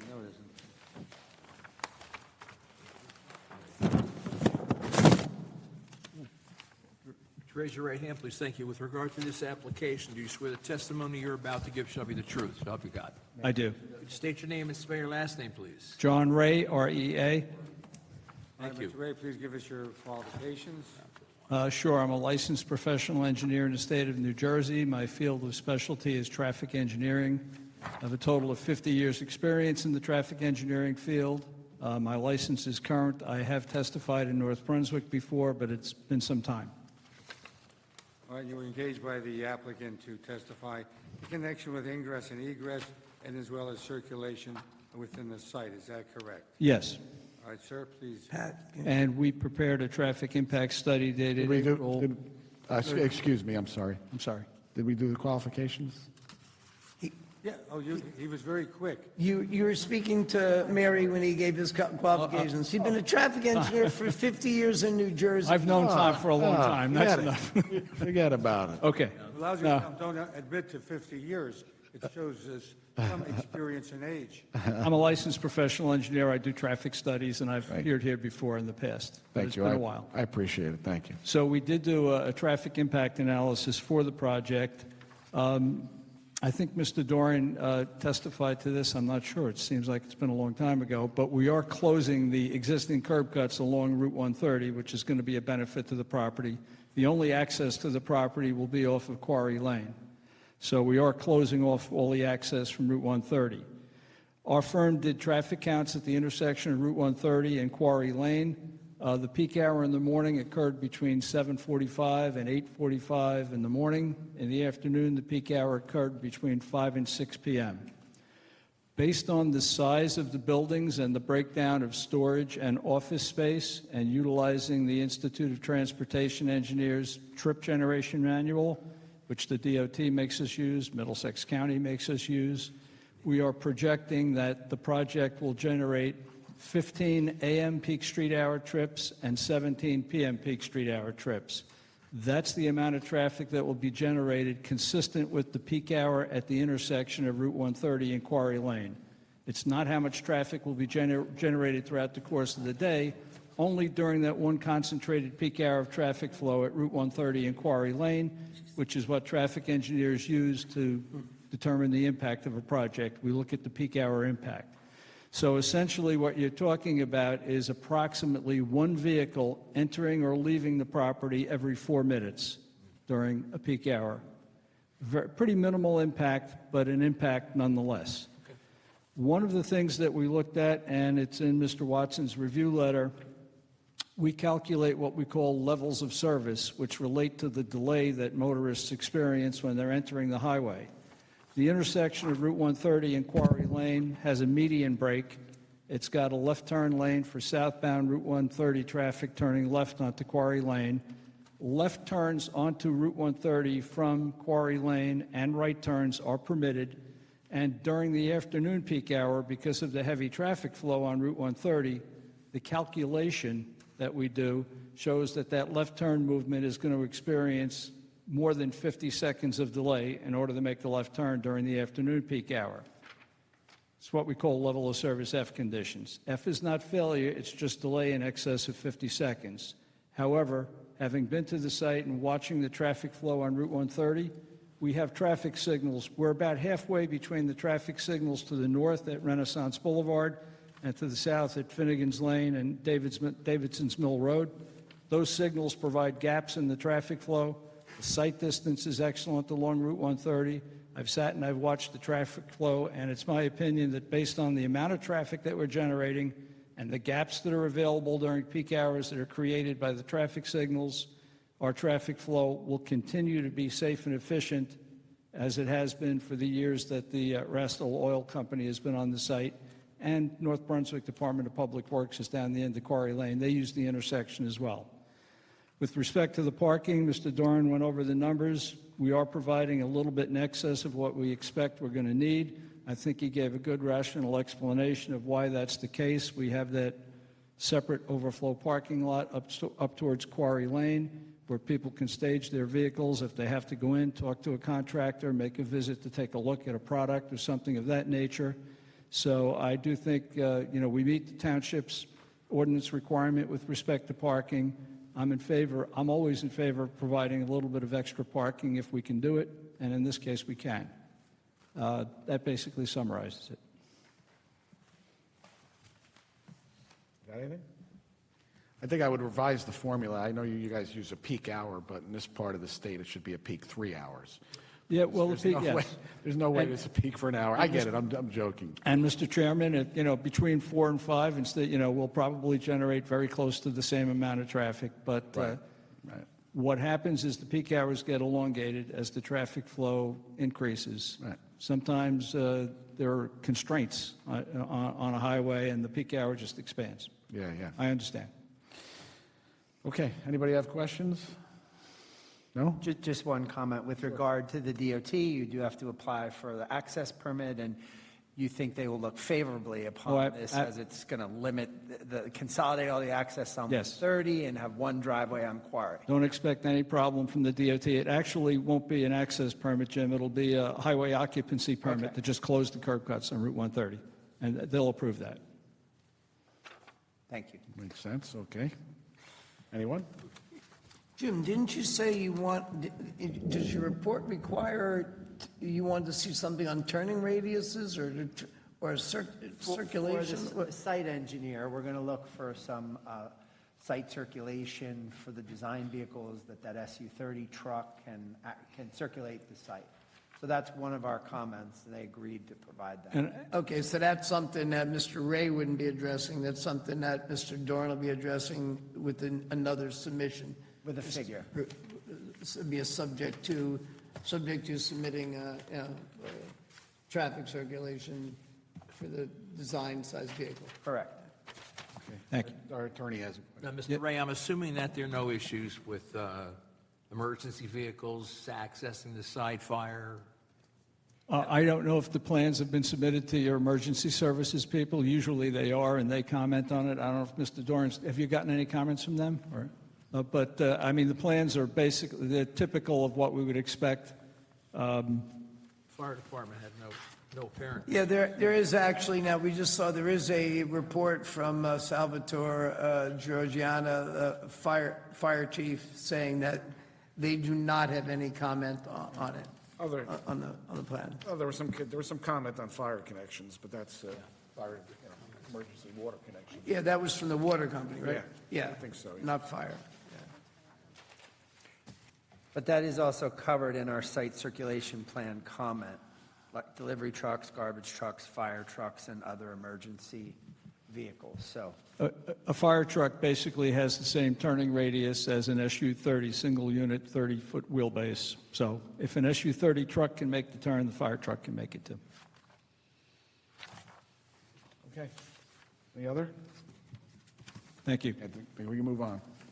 My cleanup batter, I can't call him number 99, but he certainly does hit home runs on occasion. John, why don't you raise your right hand, please? With regard to this application, do you swear the testimony you're about to give shall be the truth, so help you God? I do. State your name, spell your last name, please. Hi, John Tykina, T as in Thomas, A-I, K as in Kelly, I-N as in Nicholas A. I'm a licensed planner in the state of New Jersey, have been since I completed my studies at Rutgers University in 1992. I've spent the last 33 years doing this, testifying before planning and zoning boards around the state and across the country on behalf of applicants just like this. I was last here a year and a half ago, and I've been in the town since 2005. Okay, we're good. We'll accept them. We know them. I'm sure we all do. But, John, you know the drill. You were engaged by the applicant to provide a report on the variances listed by Mr. Doran, and you have them yourself. So please provide your report and your opinion. Certainly, I'm a little bit at a disadvantage. I'm the 33-year rookie on the crew, so. I'm sorry, what was that? I have the least experience out of all the experts that are testifying tonight, and I've only been doing it 33 years. So in any event, we are here to talk about the application from a planning standpoint. Working with this team is all of us from Newman Road, by the way, so that Dorans grew up down the block from where I live now. So Mr. Ray was the outlier that he didn't, grow up on Newman Road for the last 35 years. But in any event, we are here to talk about it from a planning standpoint. We have a minor subdivision that will create 2 lots. We will have lot 9.01 that will contain a storage building, a permitted use in the district, and associated parking. We have lot 9.02 that will contain 2 flex warehouse buildings, 26,175 square feet and 18,023 square feet with associated parking on a 3.23 acre lot. Both of those lots are conforming in terms of size, dimensions, et cetera. So all of our uses are good. We have permitted uses on 9.01, a storage building and parking, permitted uses on 9.02, 2 flex warehouse buildings. We do require some relief for our site plan that is proposed. First, we have a setback variance, and Dan did a nice job of explaining exactly where they are. First, we have a setback variance of 52.5 feet from Route 130. Secondly, we have a setback variance of 40 feet from our southern boundary that is in between lots 9.01 and 9.02. And we have a 20.2 foot setback on Quarry Lane, where that requirement is also 75 square feet. So we're a little hamstrung. We have 2 frontages that are very long, and we're subdividing in between them. So we're a little hamstrung by the ordinance. The ordinance was created for very large uses. That's why it's 75 foot setbacks, et cetera. When we're putting in these more moderately scaled uses, we kind of run up against that 75 foot setback requirement. And our final variance is, we have two additional, we have an existing building that's 8.5 feet from our southern property boundary. That's the storage building on lot 9.01. And then we have an open fence that is 6 feet tall along Quarry Lane that will have metal privacy slats in them in lieu of the proposed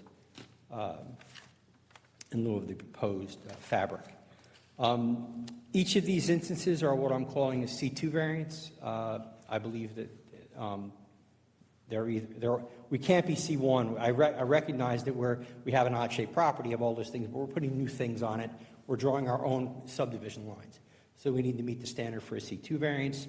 The standards that you need to meet there, there's kind of 4 of them. First and foremost, we relate to a specific piece of property. Hey, John? Yes? We have some new board members. Could you just, before you just explain the difference between a C1 and a C2 bulk variance? We have a number of new board members over the last year. So you bet the over on how long I was going to talk tonight. Okay. Thank you. So there are 2 types of variances. A C1 variance is what's usually called a hardship variance. That would be something that related specifically to either the shape of the property or the physical features that exist thereon. So, for example, we could say that the setback of the storage building to our southern property line that exists at 8.9 feet, that could be considered a C1 variance because that's an existing condition that we're seeking to continue. The rest of our variances would be a C2 variance, where, again, they're us saying, here, Planning Board, we think this represents a better planning alternative or a better plan than would be a compliant plan. So, for example, we think it's more appropriate to place the building at 52.5 feet with the appropriate architectural embellishments that are there, as opposed to pushing it all the way back to 75 feet because of the physical features of our adjacent property owners. So Tom talked about it, where when you're looking at where you put the building, we wanted to look at where everything else is along Route 130. So as we go down to our south, our building immediately to the south of us, the principal building on KW Rastall, is at about 55 feet.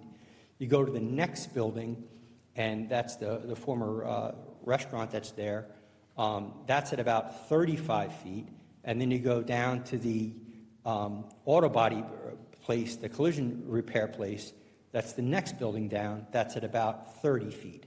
So we felt that being at 52.5 feet with the appropriate architectural treatments represents a better planning alternative for that front setback, both from our southern property line, from Route 130, and from Quarry Lane.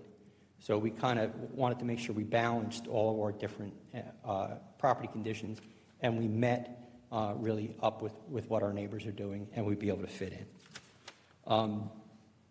The findings for this are from a case called Kaufman v. Warren in 1987. Again, I only mention case law because they provide roadmaps to a good decision. So they said you have to make 4 findings. One, that it relates to a specific piece of property. Secondly, do we advance some of the purposes of zoning? John, again, just because there's new members, could you just slow down, because we're going to be hearing this over time, so could you please slow that down? There's 4 different standards you're saying that could be used for that. Could you just explain them a little bit? We have new members. I'm asking you to make it a little more understandable. So. Yes, Tom, I'm going to list them first, and then I'm going to explain them. Okay? So the first one is a specific piece of property. The second one is that we advance some of the purposes of zoning. The third is that it is a better planning alternative, and the benefits of granting it outweigh any potential detriments. And finally, it is the negative criteria that has with any of your variances, that we don't have a substantial detriment to the public good, so we don't hurt neighbors or the public in any way, and that we don't have a substantial impairment to the zone plan or the master plan or the requirements that you provided for this C4 special commercial district. So the first one, this relief is specific to 2340 and 2440 Route 130, proposed lots 9.01 and 9.02, no other property. It only relates to this specific property. Granting relief here carries no precedent to any other site. So the fact that you granted a setback variance at 52.5 feet or 20 feet on this site doesn't say that the next guy down the road you have to give him the same variance. Okay, and everybody has to make their own case specifically. The second is that we advance some of the purposes of zoning. The purposes of zoning are set forth in the municipal land use law. They're right in the front. There's about 14 of them now. They keep adding them. And they're why we zone. So they're very specific. And I submit to you that we are advancing 2 of them specifically. Purpose G, to provide sufficient space in appropriate locations for a variety of uses in accordance with their environmental requirements to meet the needs of New Jersey citizens. So we have a site here that's 6+ acres. We're dividing it into 2. We're providing an existing storage building on one lot. We're providing for 2 new buildings and parking on the other lot. We meet our coverage standards. We're improving impervious coverage. We have our building coverage. So the amount of buildings we're allowed to put on as a percentage is much less than is provided for in the zone. So we're doing less than is provided in the zone. So this site has sufficient space for what we want to do, even though we need some dimensional relief because it represents a better plan. Okay? The second one is to encourage the coordination of the various public and private procedures and activities shaping land development with a view towards lessening the cost of such development and to the more efficient use of the land. So this kind of has 3 different components to it. The first is we have a myriad of regulatory requirements that are imposed on us as an applicant. In this instance, I'd submit to you the first and foremost, that's the most important, are your zoning ordinance requirements that require that building. Okay, and Bill did a great job of designing that building and giving you something that is as high a quality as an industrial building as I think anyone that you're going to see either along Route 130 or Route 1 or throughout the state. Next, we also have to deal with the DOT and everything that John talked about in terms of traffic. We need to deal with NJDEP and stormwater management and soil erosion and the county in terms of all of their requirements that Jim talks about. So we have to fit all of these things together and have a site plan that comes out at the end that makes sense and is logical and provides for the uses that were proposed here. So again, we have to coordinate all of these different things, and I think we've done a great job of balancing all of those things. Most importantly, and as Dan said, and this is no small feat, and it does relate to what's there today, but by having less impervious coverage, by placing buildings with clean roofs instead of parking lots that are dirty in the stormwater world, we're going to improve the water quality and improve the downstream condition that Mr. Melanson asked about over what's there today, because we're improving the stormwater through the things that he's doing. So again, you want to piece all those things together and have a development that comes out efficiently. In terms of the balancing test, the case law there is called Poland v. South Plainfield. And there you want to talk about, that case talks about, you want to balance all the benefits. So the benefits of getting a great building, the benefits of getting the uses that are provided for in the C4 district, to getting the good landscaping, all those things. We believe all those benefits outweigh any potential detriment from our 3 setback variances and providing for a 6-foot fence along Quarry Lane. We think on par, the overall development is better in this configuration than it would be if we had conforming setbacks and we're 75 feet back and we didn't have any relationship to the street. I think by doing that, we're really improving this, what's really an important corner here in this town. We also have more than sufficient parking that is provided for on the site, and I think we've done a good job there. And then we're also implementing the Avigna statute, and that's what it should be called, because you were the first municipality to talk about electric vehicle charging stations. You were the first one that put it in ordinance. All right? And now every single municipality in the state of New Jersey follows what you put forth first. And again, it should be called the Avigna statute. That's in the municipal land use law. And we're providing for those benefits as well. In terms of our negative criteria, we think that, again, it's two-pronged. First and foremost, we're not having any negative impact on our neighbors. So our lighting isn't going to go across the street and impose on our residential neighbors across the street. They're going to look at a beautiful quote-unquote industrial building that's across the street, that's on par with any of your Main Street buildings. And that's really what happened here, is you took your Main Street architecture that has now been copied in 25 municipalities around the state as the standard for big box architecture, and you've applied it to an industrial site. So again, you've really raised the bar in terms of architectural standards, really in terms of what's going to happen on Route 130. But this proposed development that's here, it's not going to have any negative impacts. We're going to reduce our drainage impact. We're not going to have lighting impacts. We're going to have sufficient landscaping that's going to be there. We're not going to have any overflow parking. And we're going to have a beautiful building on Route 130. As far as your master plan and zoning ordinance, fortunately or unfortunately, your 2018 master plan reexamination spent 6 pages talking about this site. It was the entire document practically. But what it said is, we looked at it a bunch of different ways, and we looked at it for 6 different things, and your recommendation in your master plan was to do this. It was to provide for commercial development, warehouse and storage uses with extremely high-quality architecture. And that high-quality architecture was your price of admission for big box warehouse. Now, we're doing small box warehouse with lesser impacts with great architecture. So you're getting great impacts and great architecture. That's a good thing. So again, we are implementing what your master plan talked about and what your master plan reexamination talked about in 2018 in terms of high-quality architecture with large format commercial establishments. And then finally, in terms of the purpose of the C4 zone, the purpose of the zone is to provide for new commercial districts that allow for general commercial uses as well as large establishments. However, large retail establishments typically have uninspiring design, no-frill site plans, plain vanilla and standardized rectangular single-story buildings, monolithic smooth surface block facades, minimal architectural standards, and few amenities. The Township of North Brunswick will not permit this standardized mediocrity. As such, the Township is enacting form-based guidelines that will provide for integrating these large establishments better into the fabric of the development and better into the surrounding community. Check. We're implementing the purpose of the zone. So I believe, Excuse me, John, thank you. I can't believe I wrote that 15 years ago.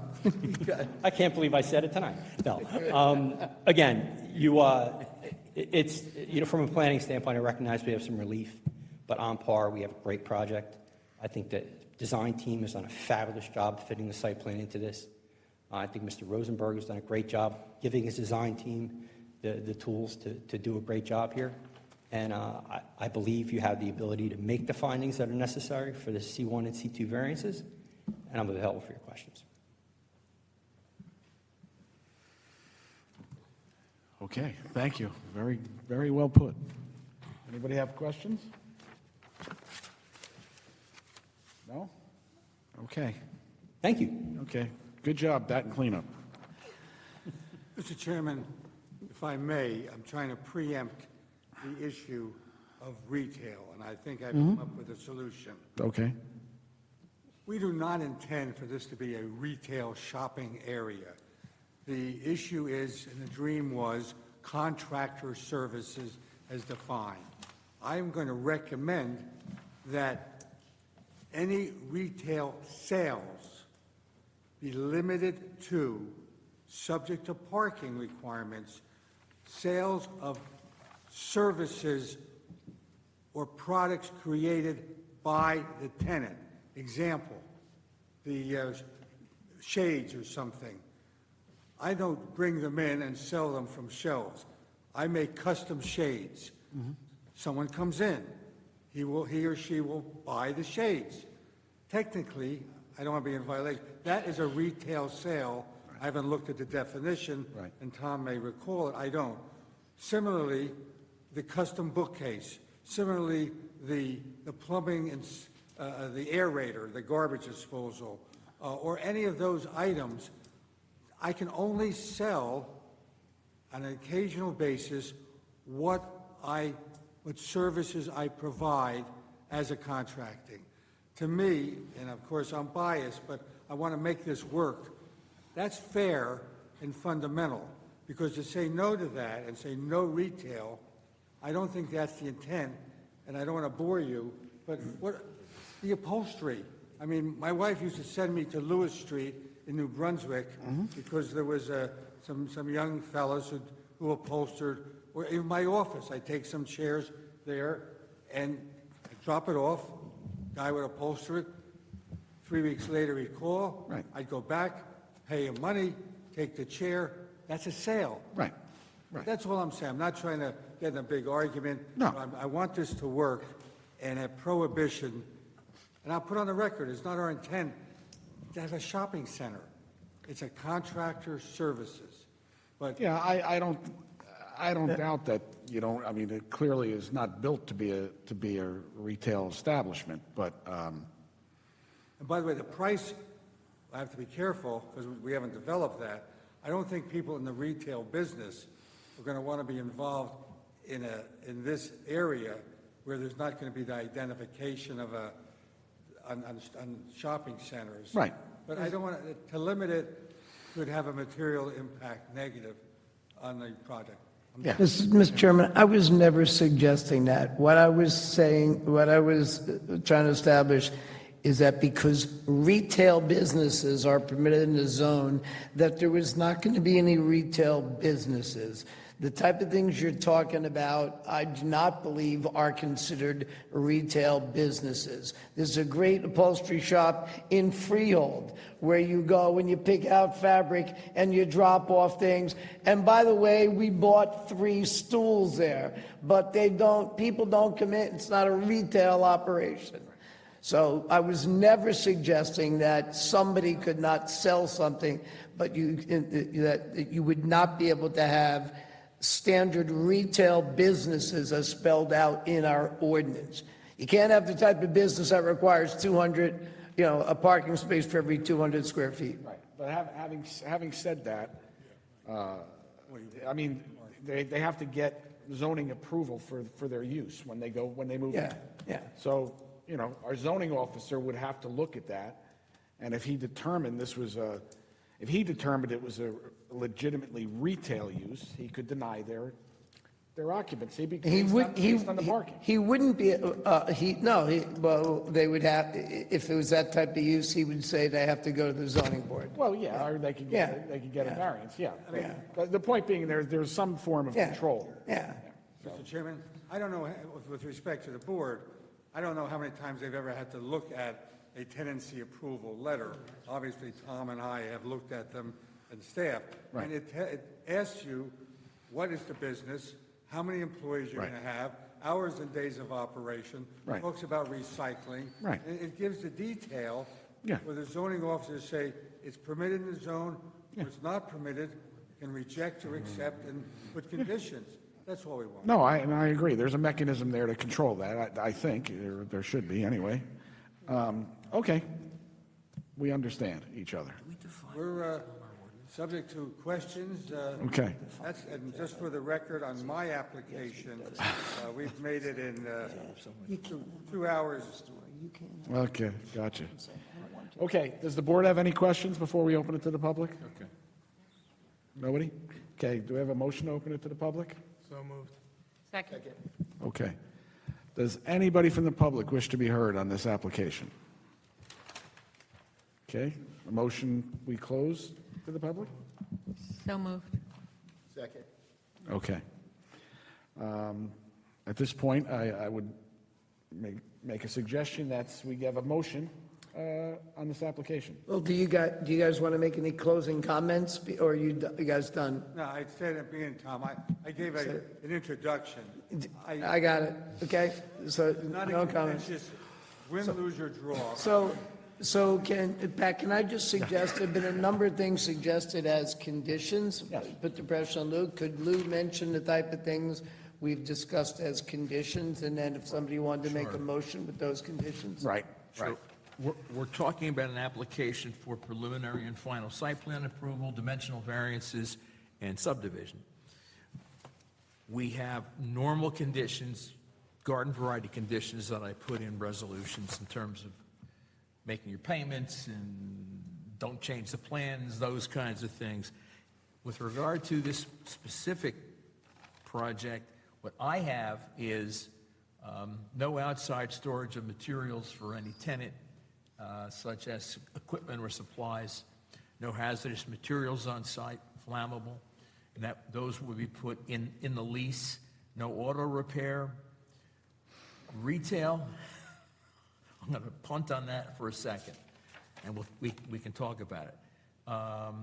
The applicant indicated there was going to be a stop sign at the intersection of the parking lots. If that's on the plan, if it's on the plans, I don't think we need to make that a condition.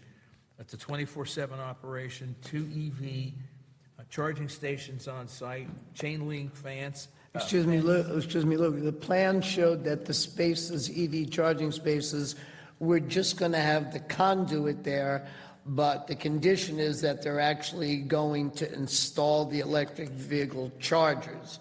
So they're not just going to be made, the term is made ready. They're not going to be made ready spaces, they're going to be actual electric vehicle charging stations. Yes, ready to go. Chain link fence with the black metal slats in the areas. Doesn't have to necessarily be black, but the Oh, metal slats. Metal slats thought I heard black. instead of fabric. No tractor trailers. Yeah, condition, no tractor trailers entering the site. Over 30 foot. Did I don't think, did we establish the length of the vehicle that can get in I there? thought we did. SU-30? Okay. Nothing bigger than SU-30, okay. 30s, 24/7 operation. We can put that in as a condition. Retail, what do we want to do with retail? Retail is probably defined in our ordinance. I don't have the ordinance in front of me. But I don't think we're talking about if someone brings something for repair and a merchant repairs it and you pay for it, I don't know if that's retail. I think.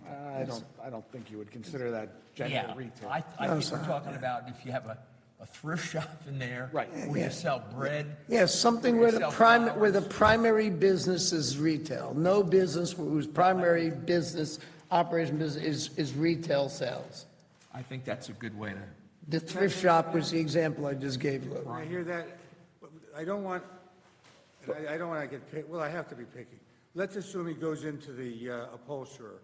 He has it fixed, but then he sees this nice stool that somebody left or that someone sold to the guy. You know, are you selling the stool? Says, yes. Didn't I just say that I purchased 3 stools in Freehold when I went to, I don't- So we're not going to talk about this anymore. I If think you we- want to argue this condition, I'm suggesting it should say no business where the primary mode of operation Yes, I is like that. retail sales. If that's okay, you don't have to say anything more. Keyword being primary. Does he do this to everyone who comes? Just me? Yes. directly to final consumer. We have a choice. Was that? I said yes. What did you say, Tom? Primary use? We'll work out the language. Got it, okay. Yeah, you're right. So that's what I have. And the stormwater calculations to be approved, or... Well, that they're going to comply with the comments in our Reports are, yeah, memo. that's a given. The reports have to be complied with. And just so you asked the question prior, there is a stop sign and a stop bar already on the plans for that side street, so we don't have to. We don't have to add that as a condition. If it's on the plans already, they're giving it to us. So- Okay, You get the resolution. So I think that covers it. okay, we good? Yeah. Okay, so if I can have a motion to approve or deny, I'm Did I sorry. have the subdivision in there too? Yes. Okay. Subdivision. Preliminary and final site plan, dimensional variances, subdivision. One of the conditions will be that the engineer and usually the board attorney and the board engineer review the descriptions and the deeds prior to recording. So that'll be in there as That's well. what we do, right? Okay, now we good? You okay? All right. I never grasp from the jaws of victory defeat. Well, you're getting close. If we could get a motion to approve or deny. I'd like to make a motion that we approve ESH properties with all the conditions that we discussed. Second? Anyone? Can I get a second? Second. Okay. Oh, yeah. Okay, Ms. Larkin? Mr. Melanson? Yes. Ms. Hutchinson? Yes. Ms. Melvone? Yes. Mr. Rubenstein? Yes. Mr. Vigna? Yes? Mr. Brooks? Yes. Ms. DeCandia? Yes. Mr. Manley? Yes. I think you're good. Thank you. It'll make you proud. No, that's very, I must comment, that's a great improvement on that piece of property, because it's been an eyesore for a while. So, yeah, it'll be great. It'll be great. Thank you. Thank you. General comments from the public, Pat? Oh, yeah. Okay. Can we open the meeting to, excuse me? I was. Oh, I get to use this. Did we, We need to open this to the public. Can somebody make a motion? So I make a motion, we open it to the general public? Second? Okay. Anyone from the public need to be heard on any issue at all? You have any questions, guys? No. Oh, well, it wasn't as exciting as I thought it was. Okay, motion, we close the meeting? So moved. Close the public portion, anyway. Okay. Motion, we adjourn the meeting. So moved. Second? A second? Did we get a second? Oh, okay. All right, we're good. Thanks. Good night.